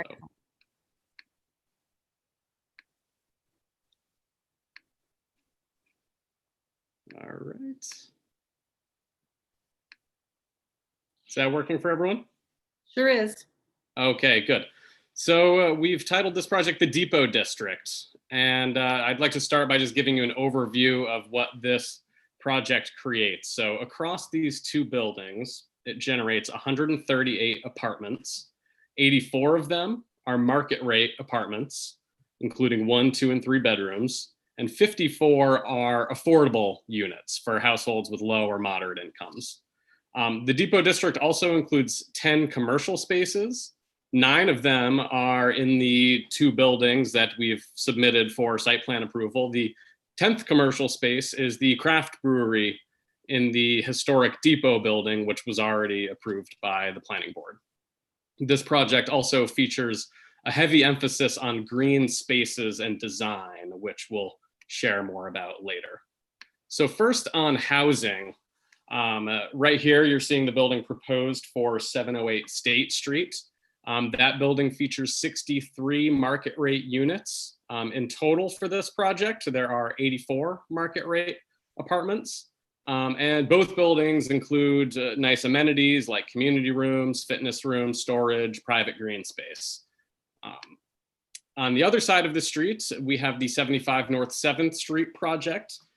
This is by design a mixed income building for which we'll be seeking public financing. It includes 54 affordable apartments, 34 of which are for households earning between $23,000 and $42,000 per year, with rents starting at $533 for a 1-bedroom. For reference, 23,000 is roughly what one would make earning the minimum wage. There are also 20 units, which are for households earning from $45,000 a year to $65,000 per year. Those are our moderate income apartments. And so the design of the Depot District and the income mix of these two buildings is driven by the Strategic Housing Action Plan adopted by the City of Hudson in 2018. And I've included a quote here from that plan, which calls for new rental housing to serve a wide range and mixed income levels, household sizes, and populations, including market rate housing. So that's what we're trying to achieve here, is creating not just a mixed income building, but also a mixed income neighborhood where folks from all income levels can live together. And so just to continue further, this has been driven by really extensive community input. We had extensive meetings with Mayor Kamal Johnson on figuring out what the affordability level should look like. It was designed following our participation in the Strategic Housing Action Plan process. And we've continuously refined this project and the income mix, especially of 75 North 7th Street, as a result of our discussions with the Hudson Common Council, with elected officials, and with community leaders. The project also emphasizes commercial space and economic development. Both buildings feature ground floor commercial spaces. And collectively, what this does is it creates a new kind of commercial district directly to the north of Warren Street. One special feature is that in 75 North 7th Street, we are prioritizing minority and women-owned businesses for the 4 ground floor commercial spaces in that building. And that commitment really is driven by what we learned through a grant program we committed to and implemented in collaboration with Mayor Johnson, in which we granted $100,000 to different minority and women-owned businesses in the city of Hudson. And one of the entrepreneurs we funded told us one of the greatest challenges I've faced over the years is maintaining the space that I'm in with rising rents in the city of Hudson. So this project seeks to address that challenge that small businesses are facing. And really collectively, this project will generate significant economic impact. We commissioned an independent third-party economic impact analysis from Camoin 310, and they found that during the construction period, this project will generate 347 jobs. And then on an ongoing basis and operations, it will create 65 permanent jobs. And all told, including our investment in this district, it represents over $50 million investment in the local economy. So the next big part of the project is our emphasis on the green design. The City of Hudson Comprehensive Plan calls for investments in sidewalks, bicycle paths, better landscaping, street trees, and this project focuses on advancing that goal. Another key goal in the City of Hudson is accessibility. As I'm sure many of you know, the City of Hudson had to enter into a settlement agreement over ADA violations. And in that agreement, there's an acknowledgement of the importance to establish accessibility for businesses, housing, sidewalks. And what the Depot District creates is a completely accessible neighborhood, essentially. The businesses are all accessible. There's at least 10% of the apartments, which are move-in ready for people with mobility impairments. And it enhances the sidewalk network in the city of Hudson, which for many people with mobility impairments is extremely difficult to navigate. So here is an image of our landscaping plan showing some of the green spaces. We made a conscious decision here, looking at the comprehensive plan and the goals of the city, and even the recent decision from the Common Council in connection with removing parking requirements from the city code, which is to emphasize trees, green space, and part of that is just a response to what we've seen the community calling for. Another part is that it's a core element of our mission at Galvin Foundation, and we were awarded a Buildings of Excellence design from NYSERDA for the building at 75 North 7th, which is going to be essentially a kind of pioneering, boundary pushing green design that incorporates passive design features and really sets a new standard for residential development. So at that, we'd like to talk about parking, because we decided we wanted parks, and the expense of that is we have limited on-site parking for the project. So we commissioned a parking and traffic study with Creighton Manning. So I'd like to invite Mark Nadolny to provide a quick overview of his findings.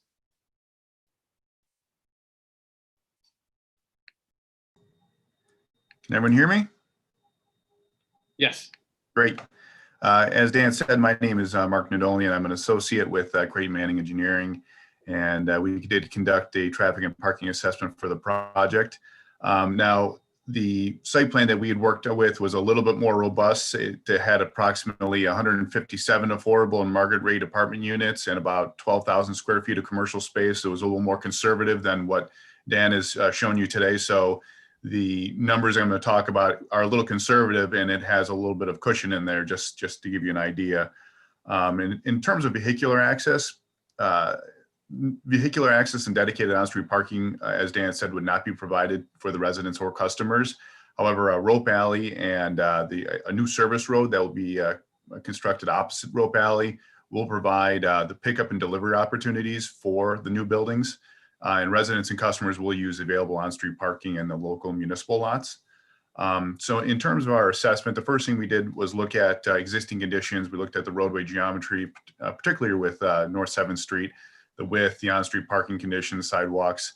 And then we also, we did know that some of the emergency access was a concern with the city.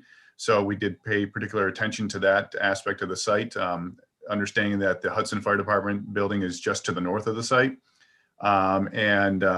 We did review the International Fire Code regs, and based on that, that fire code, the minimum clear width for a fire department access road is 20 feet. And a review of North 7th Street indicates that the width of that road is about 28 to 29 feet. It is noted that there's about, there is a parking, on-street parking provided on one side of the street, which is approximately an 8-foot wide parking lane. So that leaves 20 to 21 feet of available roadway width for emergency vehicles, which meets industry standards. Therefore, we don't feel like there would be any impacts with in association with emergency access, since additional on-street parking is not being proposed on North 7th Street. We also did conduct a trip generation assessment for the site based on the affordable and market rate units and the commercial space. And based on ITE trip generation manual equations, it's anticipated that the site will generate approximately 86 AM peak hour trips and 87 PM peak hour trips. That's the number of trips it would generate during the worst case hours during the day, typically during the morning and the afternoon commutes. And based on industry standards, since the site is not generating more than 100 trips on any single approach, we would not need to do a detailed intersection analysis. And since there is no, concentrated parking lot for this site where, people would congregate, since they're going to be using on-street parking throughout the city, we don't have any, one spot that's going to, really attract any more traffic than any other. So we don't feel like there's going to be a real traffic issue in the area, since it will be dispersed throughout the city. We also looked at a parking assessment, also based on ITE data. There's something called the Parking Generation Manual. It's the fifth edition, and based on that manual, it's anticipated that the worst case parking conditions will occur between 10 o'clock at night and 5 o'clock in the morning. And that is really when all the residents are back home, typically sleeping.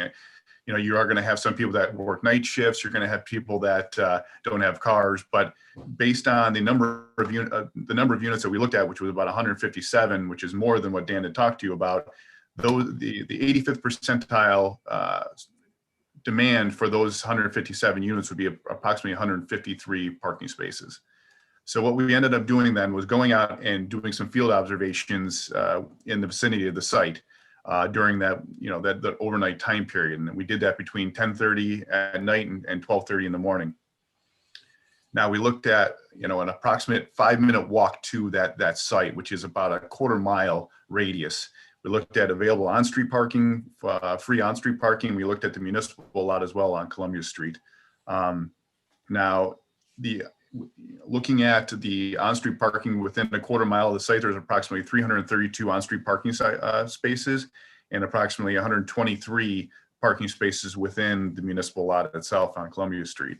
Now, when we did those field observations, the municipal lot had approximately 90% availability over the night. That's about 110 parking spaces.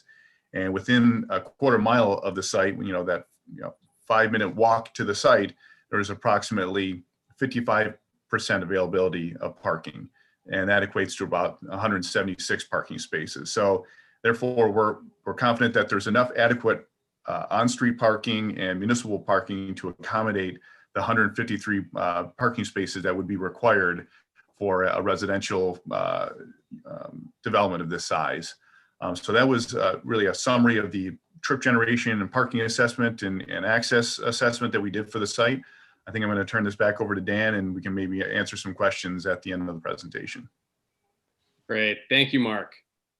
So our next section is to go over the site plan, since this is the site plan approval process. So I want to turn it over to Chad, who is going to walk you through the different site plan documents that we submitted. Chad? Thank you, Dan.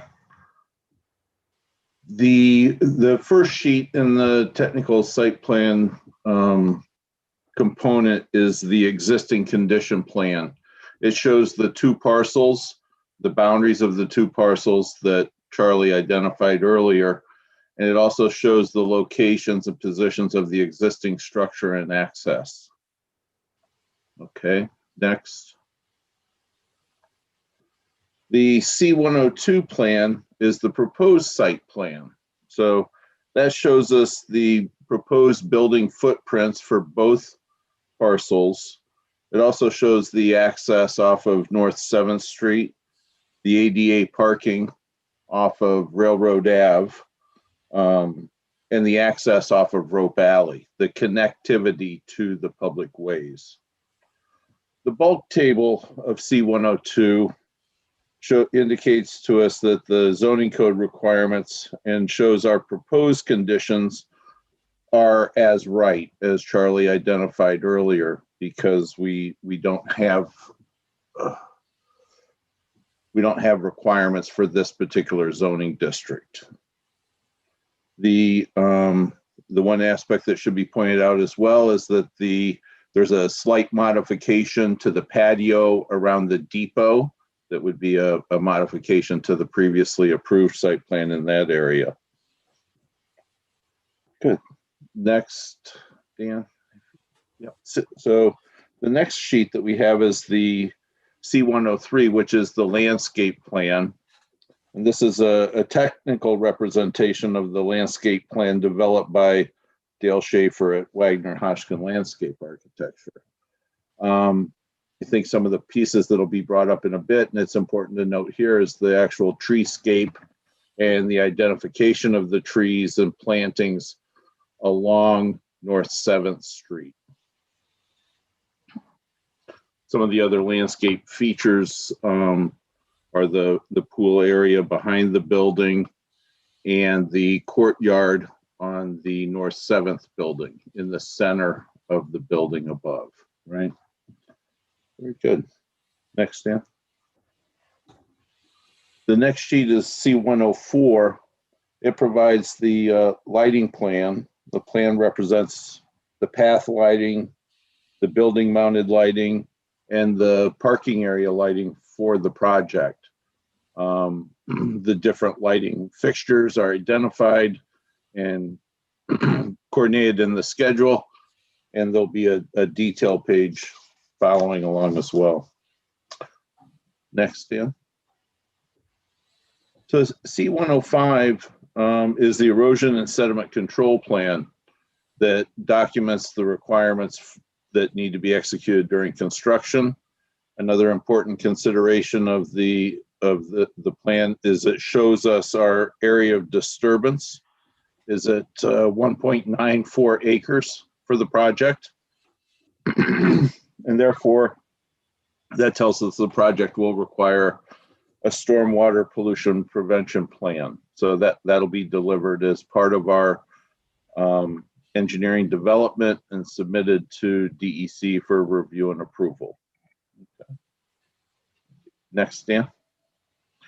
So in C501 is the detail page I mentioned earlier for the lighting fixtures and components. Okay. And the last page, C502 is a construction detail page showing some of the accessibility features for the sidewalk interfaces and the erosion sediment protection requirements for silt fencing, stockpiling of materials, and how those pieces are developed during construction. Thank you, Dan. Great, thank you, Chad. Up next is Walter Chatham, who is going to present the building elevations and the architectural design. Actually, excuse me, up next, we wanted Beth Seelig to join us to provide a brief overview of her historic analysis of the Hudson Historic District, which is informing the design decisions that Walter will present after Beth. So Beth, could you join us and tell us a bit about your findings? Sure, absolutely. As Charlie mentioned earlier, I've been working with the State Historic Preservation Office regarding their review of the project and its overall relationship to the Hudson Historic District. They indicated they wanted to see an alternatives analysis back in August of 2020. We have completed that report and it has been submitted to them for their review and comment.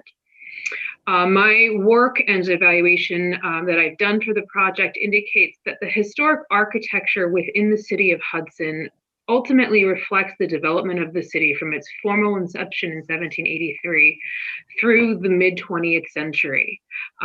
Early architectural styles exist from Front Street all the way to 7th Street, with the greatest concentration of 18th century buildings located in the western portion of the city. Warren Street features the most diverse array of architectural styles and building functions within the city core.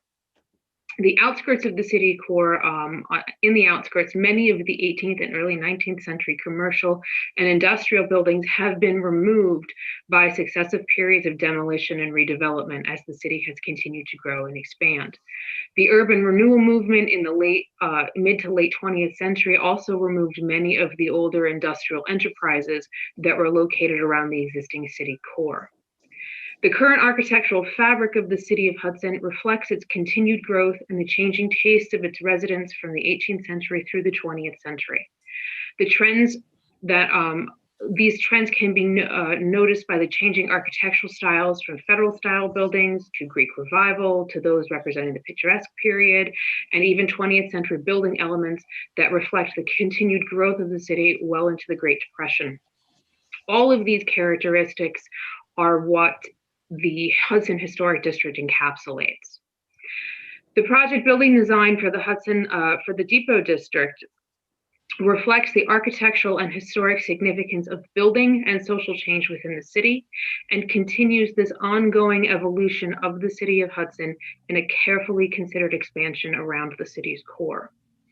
The proposed design for the Hudson Depot District is consistent with the historic character of the neighborhood, which Walter is going to talk about in a few minutes, and its design reflects the architectural styles found elsewhere within the Hudson's urban center.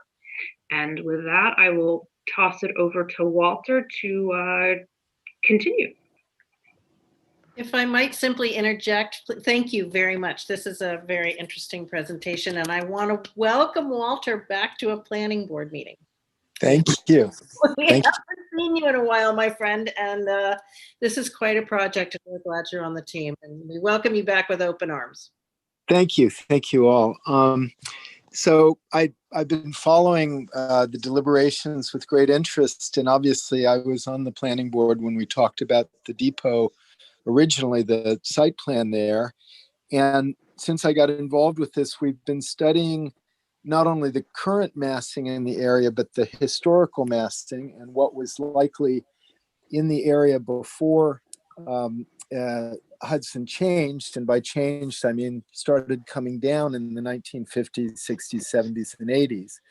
But the two sections that are shown on the screen now are very important, I think, because they show that there is already a scale in Hudson that many people might be surprised at. Looking at the top image, you see the pocketbook factory on the left, then the old school that's now social services, a little bit to the right. Then there's a kind of screen of buildings, some of which exist and some of which we would like to rebuild, including the old orphanage that fell down at the corner of 7th and State. And then you see moving north, there's the depot in the foreground, and the larger buildings that we're proposing are behind the two large buildings. So, you know, you can see that at least there's an attempt here to break things down in a way that work with Hudson. And the lower image, which I think is the really interesting one for people who love Hudson folklore, is one from the old community theater building at the corner of what used to be called Public Square before it was known as City Park. And sorry, the terminus of the old toll road. And then you can see moving north, you have the school again in the next block, and then the buildings that we're proposing, or one of the buildings, and then the pocketbook factory to the north there. So Dan, yeah. So this is the West Building 75, which is one you all have seen before. This is substantially the same building that was presented, I guess, 6 months ago. But after a lot of comments and reworking, it appears hopefully now is something more in scale with the city. It moves in and out as you go along the street. There's different materials, light and shadow. And hopefully these are elements that are familiar to people in Hudson, not hopefully as a pastiche, but as a kind of evocation of shapes that are already here. Keep going, Dan. And then this one across the street started out somewhat inspired by the building at the corner of Union and 5th, which is a 4-story building, 3 stories of brick with a mansard. And this one almost, we hope, feels a little bit like an old mill building, a little bit like the pocketbook factory. And this one relies both on moving in and out in plan and changes in the facade to give it liveliness and hopefully break it down so that once again it fits into the scale of the city. So I believe we've covered my main points. We hope the materials, the shapes, the size of the blocks, everything fit in with the neighborhood as it exists already and as it might exist in the future, where this area is really the most logical area in Hudson for some larger buildings. And as with any nice city, the idea would be to build large buildings in a mix so that they don't dominate, but they're good neighbors. So I think that's all I have to say. And I guess, oh, sorry. Of course, the landscape plan Dan already touched on. This is just to say the most important drawing, of course, is the last one from my standpoint. This is really how most people will experience the design as a street, starting at the city park, moving north. And, you know, as the trees grow up and other buildings grow up, I think it'll start to look like it's been in Hudson for a long time, or at least that's the intention. Thank you very much. Thanks, Walter. Thank you, Walter. So that wraps up our presentation. So we welcome any questions that you all have, and thank you again for hearing from us at the end of what I can tell has been a long meeting. So board, it is a long meeting and we're close. Well, we still have a little bit of time. Are you all comfortable with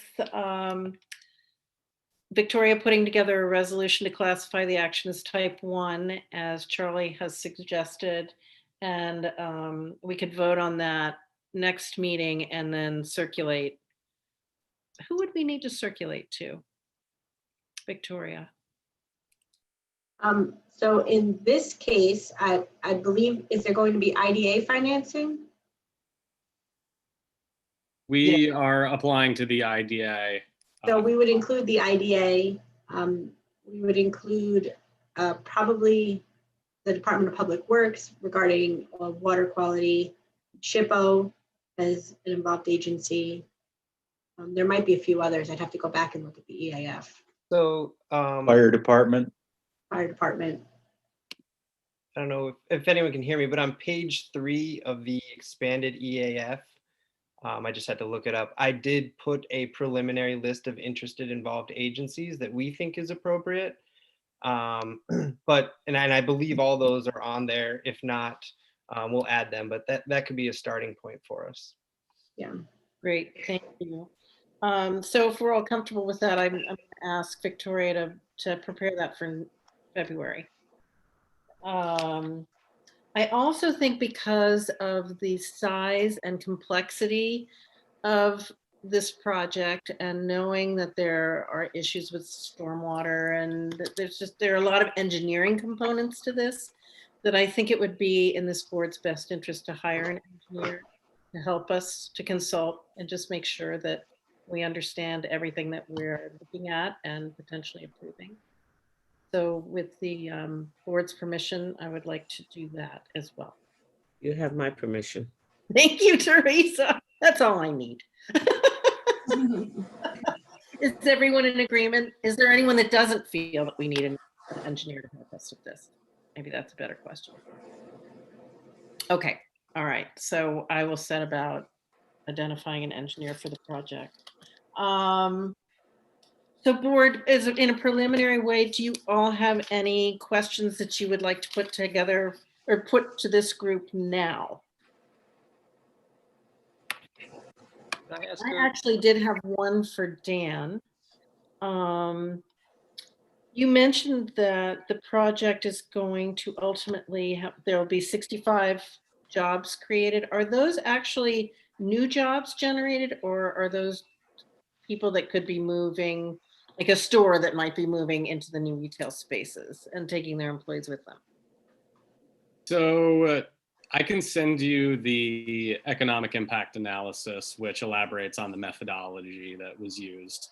I think that's the best way to answer. But the 65 number includes the employees of the businesses in the commercial spaces. Yeah, I assumed that. And I just wasn't sure if there were going to be people moving out of other spaces into these new spaces. So it's not really generating new jobs, it's just generating jobs. So I was kind of curious about that. I'll ask our the analyst from Camoin if she can advise on how the projections reflect that potential. Okay, great. And then I had one other, and that is in the traffic study and parking. You mentioned the municipal lot on Columbia, and I'm assuming that's the lot where the farmers market is on Saturdays. Is that correct? No. I don't think so. No? I think it is. The Columbia Street lot? Yeah, I would think so. Yeah. Farmers market too. So yeah, that's where the farmers market is. So on Saturday mornings, there's, I don't know when people have to clear their cars out of there, but that could be an issue for anybody Friday night, overnight parking, because they cannot be in that lot Saturday morning. So I believe that the free parking ends at 9 in the morning. 9 a.m. But I don't know when if there's a city ordinance that says X number of, that the lot needs to be cleared at a certain time on a Saturday. I'm not aware of that. It's common knowledge that you have to be out of there before the farmers market. Mark, I had a question, Mark, about the traffic study and the parking count. Did you, that number, I think it was like 55 spaces or whatever that you counted. Are those counts after 10 p.m.? Yes. Okay. So yes, it's the overnight. So yes, we during the day, this development would generally use less parking during the day than it would overnight, because you've got most of your residents that are there sleeping overnight, and that's when you need the most parking spaces. So we count it in, and that's what is based on the IT parking generation manual indicates that the overnight time is the worst case time in terms of parking, and that's when we did our observations. Got it. My question is, will you be having any handicap parking spaces near the site? There are a bunch on the Railroad Ave, I believe. Isn't that correct, Dan? I think I counted 6 or 8 of them right on Railroad Ave north of the site. That's It's like exactly 7. right. Okay. Right. So those were not included in our calculations. We didn't assume any on-site parking, but yes, there are some handicap parking associated with the site. And Mark, is 6 or 8 industry standard for development apartments numbering this many? Is that an appropriate number? I would have to look. I would guess that that Chad would. I mean, that's probably based on the regs for zoning. I'm guessing. Is that right, Chad? Those are based off of AIC standards for spaces for the ADA accessibility, right, for that occupancy. Okay. But we'll confirm that and represent that. Okay, Yeah, great. also, I had a follow-up question about, I counted 7 personally, but whatever. I wasn't on the planning board when you guys did the depot approval. So I'm not really sure, but I did go to the meeting. And I thought that the board asked for 2 or 3 handicap spaces as part of the brewery project. And I'm curious about whether there was indeed a site plan request including handicap spaces, and if those handicap spaces as part of the brewery are inside the 7 that we're seeing now, which would really only be a net of 5 or whatever the number is. You follow me? I can answer that. I think, or Betsy, anybody who is on the board, my recollection is that what we approved was a handicap space on the street, a dedicated space. And I think that that's still the plan. That's Did it show up on the site plan? As a follow-up to this, I think it would be helpful if you could give us a copy of that site plan as part of the submission, so we can compare to see what, if anything, has changed from what was approved to what you're proposing. So I think we did, sorry, in our submittum. I'm pretty Yeah, sure so- it's in. Is it in there? Yes. Exhibit D to the expanded EAF is the approved Galvin Depot site plan. And it shows where the approved parking was located. And if I'm reading the site plan correctly, the newly provided handicap spaces appear to be exactly where the existing warehouse is located. So they would not have been approved in the previous Depot District site plan, as that warehouse was not proposed to be demolished. So they should be in addition to, but we'll take a look and confirm. So are you eliminating all of the parking spaces shown on that warehouse plan? No. Okay.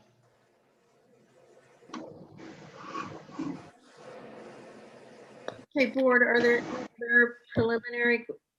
Oh, Victoria, did you have a comment or question? I have a question, because I'm somewhat new to the board. They said there were 2 lots, but there's really 5 lots. Is it not this board's practice to review a subdivision when lots are being combined? Oh, Or maybe it's a question for Charlie. Did you discuss that with Craig, and did he make a determination? We had not talked about combining the lots. And so what we can do is we'll look into that before the next meeting. You know, it wouldn't be a subdivision of additional lots, so it would just be a lot consolidation, I believe. Right. I mean, if those lots, are they shown on a filed map now? Is it a change to a filed map? So I believe, let me just pull up the expanded area. But we can answer that before the next meeting. I don't need an answer. Yeah, I know exactly what question you're asking, and I believe they are separate tax lots. That's correct. Yeah, the 3 lots on the west side of the street are.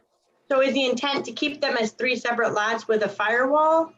Or, I'm just trying to understand the proposal. Yeah, There sure. would be a lot consolidation prior to construction. Okay, so you intend to turn it into one big lot? That's correct. On the North 7th Street parcel. That's correct. Yep. So I'll coordinate what the process is for lot consolidation. And, you know, we'll do whatever is necessary there when the time is appropriate. Great. Yeah, because we are listing different tax ID numbers. yeah, so that'll be good for the board to know. Thank you, Victoria. That was a great question. I just had a quick comment. Actually, two things. One is, as a urban guy or urbanist, I think density is good. And obviously they're pulling off some significant additional density. So on that front, it seems positive. And my other, I guess, comment, echoing what Larry said at the beginning of this part of our review, is that we're all familiar with Walter, and he was the chairman of the board for quite a while. We all have a working professional relationship with him, and I want to just state that that relationship is not going to affect positively or negatively my view of this. No, we open him back. We welcome him back with open arms. And we're excited to be reviewing this.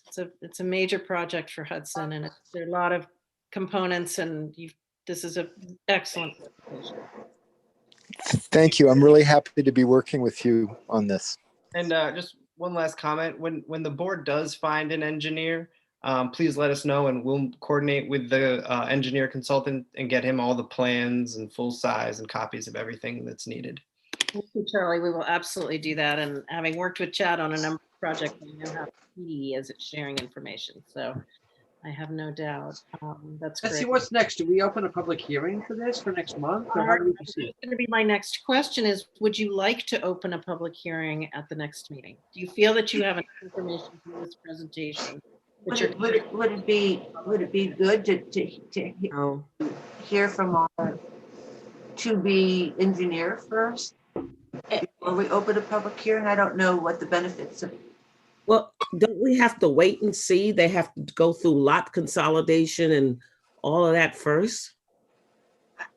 I would recommend at least holding off for a month, because we have to figure out what the applications are, just to make sure there's no subdivision required. So we know what we're setting the hearing on. And then we also have that 30-day circulation period that you're going to authorize at the February meeting. You could set it in February for March, just so everyone would have a little more time to review the plans and get comments. Okay, that works for me. That works for me. I do have a question to the applicant, and I don't know if this is within our purview, but maybe. So this is a large project in a busy area. I'm just wondering what your projection is.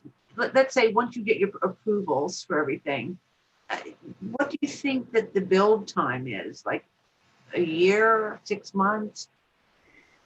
Yeah, so once we have the approvals, we'll be able to assemble the financing. We're projecting that construction would be completed in the fall of 2023. Is it a single phase? The ideal scenario is that we'd be building the two projects simultaneously, starting one and then starting the other shortly thereafter. So you're considering it two projects? So you're saying they have separate financing strategies, but for planning purposes, we're presenting it as one project. So I'm wondering if maybe they should be, well, either a phased site plan, or we should just think through how you want to get it approved so that you can get certificate of occupancies while one is built and the other's under construction. Yeah, and Victoria, maybe I can coordinate with you individually, because one of the things I was thinking was maybe it's two separate site plan approvals. That might be the easiest way to do it. With one seeker review? Yeah, with one seeker review. Right, that might make sense. So let's think about that. And let's get Craig involved in that conversation. Yep. So I'm just saying, Dan, so you're saying completion, you're anticipating in 2023. Just in terms of start date, I mean, what do you think, if both projects were being done simultaneously, or both sides of the street were being done simultaneously, do you think that the build will be around a year, take a year? I'm just wondering what the disruption to the neighborhood is going to be, for how long, and Sure, we're projecting a construction period of about 15 months. 15 months. And do you have some kind of a plan to mitigate, the traffic issues, or, any other issues that might be, in that surrounding area with the neighbors, so that they also can continue to live and do business there? I mean, is it, I guess, to the board, since this is a very large project for our city, is it within our purview to request some kind of a plan for how this is going to be done, so that the rest of this surrounding area can continue to function? I think you're asking for a phasing and construction plan? Maybe. Well, or maybe just a description of the impacts of the construction process and what mitigation measures we might need to manage street closures, water main excuse me, sorry, water main shut off. We know construction is disruptive. So yeah, I'll be happy to provide more detail on some of the measures that will be taken in order to ensure that there's still a flow of traffic and that any of those potential impacts can be mitigated during the construction process. I'll talk to our general contractor partner on the project so that they can elaborate on the different strategies that they'd be using. Because I think I'm sorry, did you just say like a year and a half of building? And that's a long time to, disrupt really an area. So that would be a concern that I have. So I want to ask a question. Are we going to get that parking study that you did? Did you say we were going to get a copy of that? Yes, that was included in our submission. Okay. I wanted It was included, because in this package that you gave us, 52 pages. I just want the applicant to know too, that the board only got this a few days ago, your right. materials. We know that you gave it to the city earlier than that, but it wasn't conveyed to board members until just a few days ago. So we all haven't had a chance to read it. So it's in the 52-page package, you're saying, okay. Yeah, it's Exhibit H. Okay. Let's see that parking. And can I ask a quick question? Please, Steve, yeah. Well, yeah, I mean, first of all, I think that the project is exciting for its focus on affordable housing, redesign, and equity. And I just wanted to confirm the number of affordable housing units. In your presentation, you just said it was 54, but in the site plan application on, I think it's page 13, it added up to 47 units and had a breakdown of kind of how many bedrooms were in each one for each income category. So could you just update that in the next meeting, get it to 54 and just show us what that breakdown is between the two categories? Yeah, let me make sure we get you the updated unit mix and allocation.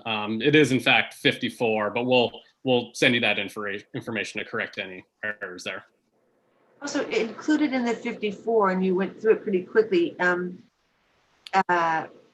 the higher end, the more, I think that the apartments were like $1,000 something, and that's considered affordable.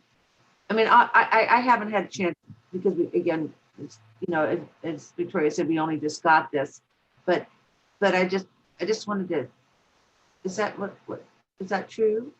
Yeah, so that's based on an assumption that all utilities are included in the rent, and the affordability levels are based on state requirements for affordable housing. So it's essentially calculated at 30% of the income divided by 12 is the monthly rent. Do you use the county income or the city? Yeah, we use the county income. That's what has to be used for HUD purposes. And that's part of why, through our conversations with the Common Council and the mayor, that for our low income units, those 34 units, we included apartments at 40% of the area median income and 50% of the area median income. And that's because, as we all know, the median income in Hudson is much lower than it is in Columbia County. And it's common for a lot of affordable housing projects to just focus on 60% of the area median income, which is the the income level you need in order to qualify for the financing programs. I also wanted to weigh in. I know part of the impact is going to be some displacement, as I understand it. I'd also like to know what the plan is for folks who are being moved out.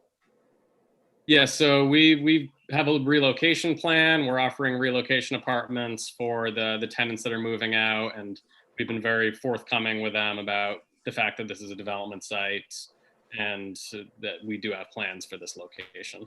But we've committed to relocation for all of the residents of those 3 buildings. Will they be relocated within Hudson? Yes. How many residents are there in those 3 buildings? It's just 4 units. How many people though does that equal? I'll confirm that for everyone. I think it's just 4, but let me confirm how many occupants we have currently. All right, well, this has been terrific. I'm going to move us along. It sounds to me as though the Galvan team does not need to come back to us until March. Is that correct, Victoria? Well, they may have some new information to provide to the board in the interim. And this should be on the February meeting agenda so that we can authorize circulation and send it out to the other agencies. Okay, I didn't realize that they had to be on the call for that. So that's perfectly fine.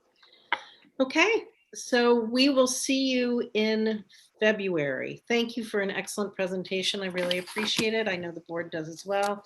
And this month will give us a little bit more time to really dig into what you submitted. It was a lot. I've read every word. It was excellent. So thank you. Thank you for your hard work. Thank you. Have a good night. Have a good night. Take care, everyone. Thank you. Thank you. Okay, so board, at this point, we have just administrative things to do. So Victoria, you're welcome to stay, but I bet you're not going to. Good night, everyone. Night. Good night. Oh, so I'm not sure if I blew it and didn't get you the December 2020 minutes, or if it was just before the world exploded and no one remembers getting them. I'm not sure. Are you all in a position where you want to approve those, review and approve them tonight, or do you want to wait until February? Is there a downside to waiting? No, there's not. If you, well, no. And if you haven't reviewed them, I would like for you to, they are posted on the website in draft form. So anybody can read them that wants. It's just, and they say that they're draft. So the public can access the draft version. Yeah, the draft version is up on the city website. Then I would say I would like us to, I personally haven't read them. So if we may, wait. Betsy sent them again to us today, or Betsy sent them to us. I know, but that was such short notice. And I know, but you did. I'm just saying you don't have to go to the website. Betsy also sent them to us. I guess the point about them being on the website is they're available to the public. Yeah. Right, that was my question. Yeah. Like if my shortcoming here impacts the public's access to what we are deliberating on, then that's bad. Sorry, I haven't finished reading them either, so. Okay. I skimmed them. So we will, I'll postpone that until our February meeting when we'll be reviewing both December and January minutes. Great. Betsy, is this the time for me to talk about meeting Angelica Stewart? Sure, this is a perfect time. Okay, today I called Stephen. I called the lady that was helping you from the state, New York State. Oh, yeah. Yes. Great. And you know, she's a she has a lot of information. Also, she said that she's willing to do training. This is a woman from the DEC. So that could be really interesting for us, particularly as we're involved in a big secret review now and about to get involved in another great big one. So, Does this count as a training for this year? Yeah, if Betsy, would you contact her for us? sure, if you give me her contact information, I'd be happy to contact her for us. I sent it to you. Did you get my text? Sorry, I have so many. I like the text. Yeah, okay. On the training frontier, since we last met, I have had 2.5 hours of training. Well, she said that the training is not, you don't get good, it's not just out there. So she said she's been doing this for many years. She's worked for Albany, and she's willing to get training for our board on things that we may need as far as the environmental. That's great. Fantastic. All Right. right, and I did notice last night at the Common Council meeting that our hours were all certified for our 2020 training. That's all on the record officially and approved by the Common Council now. So Larry, if you have 2.5 hours of news, send me your stuff and I'll get you for 2021. So is it 4 hours a year? 4 hours a year. And if you have leftovers from last year, they roll over. Oh. Larry, you got a half hour for this year, right? I think so, yes. Good job. So I would also, with Clark's help, I would like to get all the bills approved tonight so that we can release escrow on 620 Union, which is the hotel project, Wild, and Isan Star Tie. We're done. All the bills should be in. Clark, I sent you the Polidoro bills today. So there should be nothing outstanding and we can get that paid off this month, which I would really like. Okay, maybe I'm not sure if I dropped the ball on this, but there's nothing I reviewed for this meeting, mainly because at the end of last year, we mopped up a lot of bills that were past the meeting. So you didn't review the Rodenhausen Shale?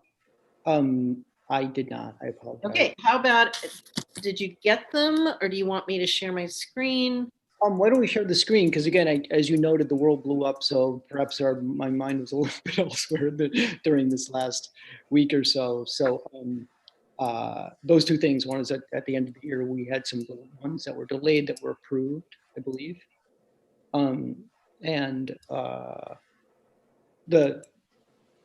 Anyway, so you want to go through them now? Yeah, hold on, I do, because I really want to get this escrow stuff done. My apologies, Betsy. That's all right. Worry not. Working on the trucks as well, I guess. That's worse than not reading the minutes. Mean, Larry. Bills to be paid. All right, I'm gonna apologize for my totally screwy, messy screen, which is just a nightmare here. Hang on, let me get back to you all. Much as I've been on Zoom in my life, I still have a hard time screen sharing. It's supposed to be so darn easy. I may not be able to find you, and I have so much junk open. It's unbelievable. Can you just verbalize it to us, Betsy? I'll just tell you what's going on. So for Barton and LaJudas, we have $1,072. That's the total billing. 8 hours at $134 an hour. That's for Ryan on continued Colarusso Dock and Hall Road review. I don't think anybody has any problem with that one. So should we just go ahead and approve it, or do you want us to do them all? I think we can approve them all at the same time. HDR, this is Mike Musso, $1,354.25 for professional services from October 25th through November 21st. We may have. I second that. Okay. I think we did. We might have done that one. I just had it in this pile for this meeting. Our wonderful Rebecca Borer needs to get paid. No. Whopping. No, those meeting minutes, you can't even read those meeting minutes. I want to give her a raise. $50 a meeting for 2 meetings. That enormous. That's going to change, Rebecca. Just heads up. I can't say too much about it yet, but look for a raise soon. And let me see if I can find Victoria's stuff. I second that one too. Thank you. I have too much open. Well, while we're all together, I do want to say that I'm very pleased that John Cody and Betsy Gramco have agreed to serve another 2 years. It's very wonderful that our planning board remains intact. Yes, I second Thank that. you so much. Yes, thank you. I think it's really important because we have so many big things on our plate right now. It would have really been too bad. It would have been very hard for 2 new people to get up to speed as quickly as would be required. So Thank you to Betsy and John for agreeing to do it. And thank you to Neil Johnson. Seriously, thank you for your public service. You guys are great. We love you. absolutely. Glad to be here. Okay, Shane, here we go. Just received at 10:30 this morning. Our portion of Victoria is for Colarusso, $420. For 620 Union Street, $42. For Verizon, $714. And for Wild, $262.50. That is for December. Okay, so moved. And for January, Colarusso, $798. 620 Union, $241.50. Verizon, $609, and Wild, $357.00. I have gotten approval from Wild for these new invoices. I just happen to be going back and forth with Hillary today. So she's approved payment of these. We still need to clerk that 5-day period to send out to Verizon, 620 and Colarusso. Okay. But if you want to approve these now, we can get them paid this month. Just for clarification, Betsy, so a January bill is for services in December, correct? Those were no, that was the January. Yes, that was January 7th billing for December. Thank you. Got it. That makes sense. Betsy, a lot of this is coming out of the All of it comes out of escrow. Oh, okay. Exception of Rebecca. Okay. The $120 we owe Rebecca. But everything else is escrow. Okay. All right. So I have a motion from Teresa to pay the Yes. bills. Do I have a Yes. second? You have a motion for me to pay. Do I have a second? Second. Thank you, Larry. All in favor, say aye, please. Aye. Please. Nays or abstentions. Okay. Thank you very much. Super quick, and Clark, you and I we'll circle back. Committee reports quickly. I will let you know that now it is official that the City of Hudson, I mentioned it last month and I shouldn't have, but it is now official and public knowledge that Hudson received $1 million grant for an anti-displacement. The HCDPA is working on that. We are the lead on that, and with the city.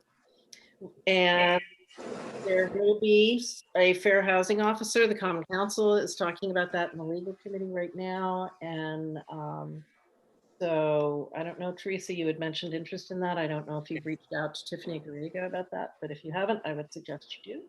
Okay, thank you. There was some question about the HDC and communicating with Bob Rasner about the Kaz property, which we're now calling Montgomery Street. I reached out to Bob last week and just asked if there were any particular updates from them. He directed me to their minutes, which their website is called Hudson First. And I did not go back to November, but I looked at December, and there was apparently they have a couple of developers that have approached them with interest, though it's not been revealed who those developers are. And they have developed a package of information for interested parties. I looked everywhere on their website. I could not find it. So when I find it, I've written Brenda Mayholtz, who is their executive director, and asked her to direct me to that. And when I find it, I will forward it on to all of you. So that's what's going on in my world. I had a comment or something to throw out at the last minute here at the end of the meeting for consideration. I know we all participated in the letter that we sent over to them, essentially offering our assistance in sort of a planning process. And it seems like that did not get a positive reception, at least for now. Well, I think we got a positive reception, but it was just sort of a thank you very much. Okay. Yeah. Mind I you, don't characterize that exactly, except whatever. Anyway, so my thought, and this is based on city code, which clearly says the planning board can do reports, maps, et cetera, related to development issues in the city before us. So my thought, and I talked to Betsy about this a bit, and I believe I talked to Larry about it a bit too, is for the planning board to put together a simple, straightforward, sort of one-pager kind of development guidelines that we agree to that would have I guess the planning board's, I wouldn't say a stamp of approval, but at least sort of some direction that a developer would look to as issues that we would bring up during a planning board review. In other words, giving them guidance in advance as opposed to trying to shape some project after the fact. So again, it would be a way, I think, to communicate to HDC and to any potential developers the key concerns for the planning board.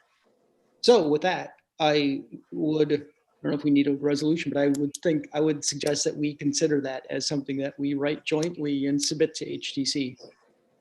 Is that something, Clark, that you would be willing to take the lead on? Yes. Then why don't you go ahead? I don't think we need a resolution or anything. We would need a resolution once something was prepared and we wanted to advance it. That's when we would need a resolution. As a public entity, they aren't obligated to an RFP on that. They can just sell it without. Oh, there are all kinds of things that there are many things that they're required to do. They're required to do a bid package, sealed bids, and but then if they don't get any bid, then they can sell it privately, is my understanding. And also I mean, they're a weird animal, right? California banned them because they're actually not a public agency. They're authorized by public No, they are bodies. public. They are. They might not think they are, but they are public. I checked it out with the state. They're public. Because they can accept public money. That's why. The same. It's not the only reason why. I'll have to look at my old notes, but they're public, and I just thought that you had to go through a process in order to sell that land. That there is a process, Laura. There absolutely is. And but they're saying that they have two entities that are interested in buying it, and there was no request put out. In other words, I'm not sure that that's true. And I think this is all very preliminary. No one has submitted a bid. They're just talking to people. Oh, I see. But isn't the process basically that they have to put out an RFP, and this is to Laura's point, don't they? Sorry, Clark? Put out an RFP point first. Sorry, RFP process. Did I freeze? Oh, sorry. Betsy, you're frozen and you're breaking up, Clark. Oh, sorry. You're not frozen anymore, Betsy. Okay, sorry about that. Can you guys hear me now? Yeah. Again, my understanding was that there was a sealed bid process first, and if that failed, they could enter negotiation. So I don't know if that's happening. And to Laura's point, I think it should be transparent what they're doing. So anyway, there's concerns on the process of unloading that land or how they're going to proceed to, get rid of it. Well, here's what I would recommend. And that is that you either Zoom into their meetings, which are once a month, or you keep a close watch on their minutes, which are posted quite quickly. And anybody that has any questions can certainly write Bob. Okay. Bob or their new executive directors? She's Branda Mayholz. She's been around forever. No, but she's their new executive director, right? She's been with them for a long time. They elevated her to executive director last year. Oh, okay. So she couldn't really give you any policy information because she's not a board member, but she could direct you to any kind of information about process that they need to. I want to make one more last comment. I know it's running late. It was in front of us when Walter was the chair that there was a subdivision of the CSX property so that HDC could buy the piece that was subdivided. And we made a statement at meeting, we could pull up the minutes where I guess I made the case that, you know, there should be some planning done on this project, and we get it that we're focusing on the subdivision, but the one subdivision is very much geared towards expediting this sale and development. So I talked to Bob at that time, which is over a year and a half ago or so, or a year ago, and you know, the statement has been made to HDC that clearly you're going to be coming to the planning board in any case, and it makes total sense to do that in advance of a project being conceived and presented to us. Well, I think we all agree. I think we all agree. Okay, thanks. I'll take a shot at it for next month. John, anything new at the IDA that we need to know about? Yes, today's meeting was postponed till next Tuesday. That's it. So I don't have anything to report. Okay. All right. Well, I think that we're ready to adjourn. I'll make the motion. Thanks, John. Do I have a second? Second. Thank you, Larry. Okay. All in favor, say aye. Bye. Bye. Thank you. Bye. Happy Bye. New Year. Bye, Happy New Year. Happy New Year. Bye bye. Happy New Year.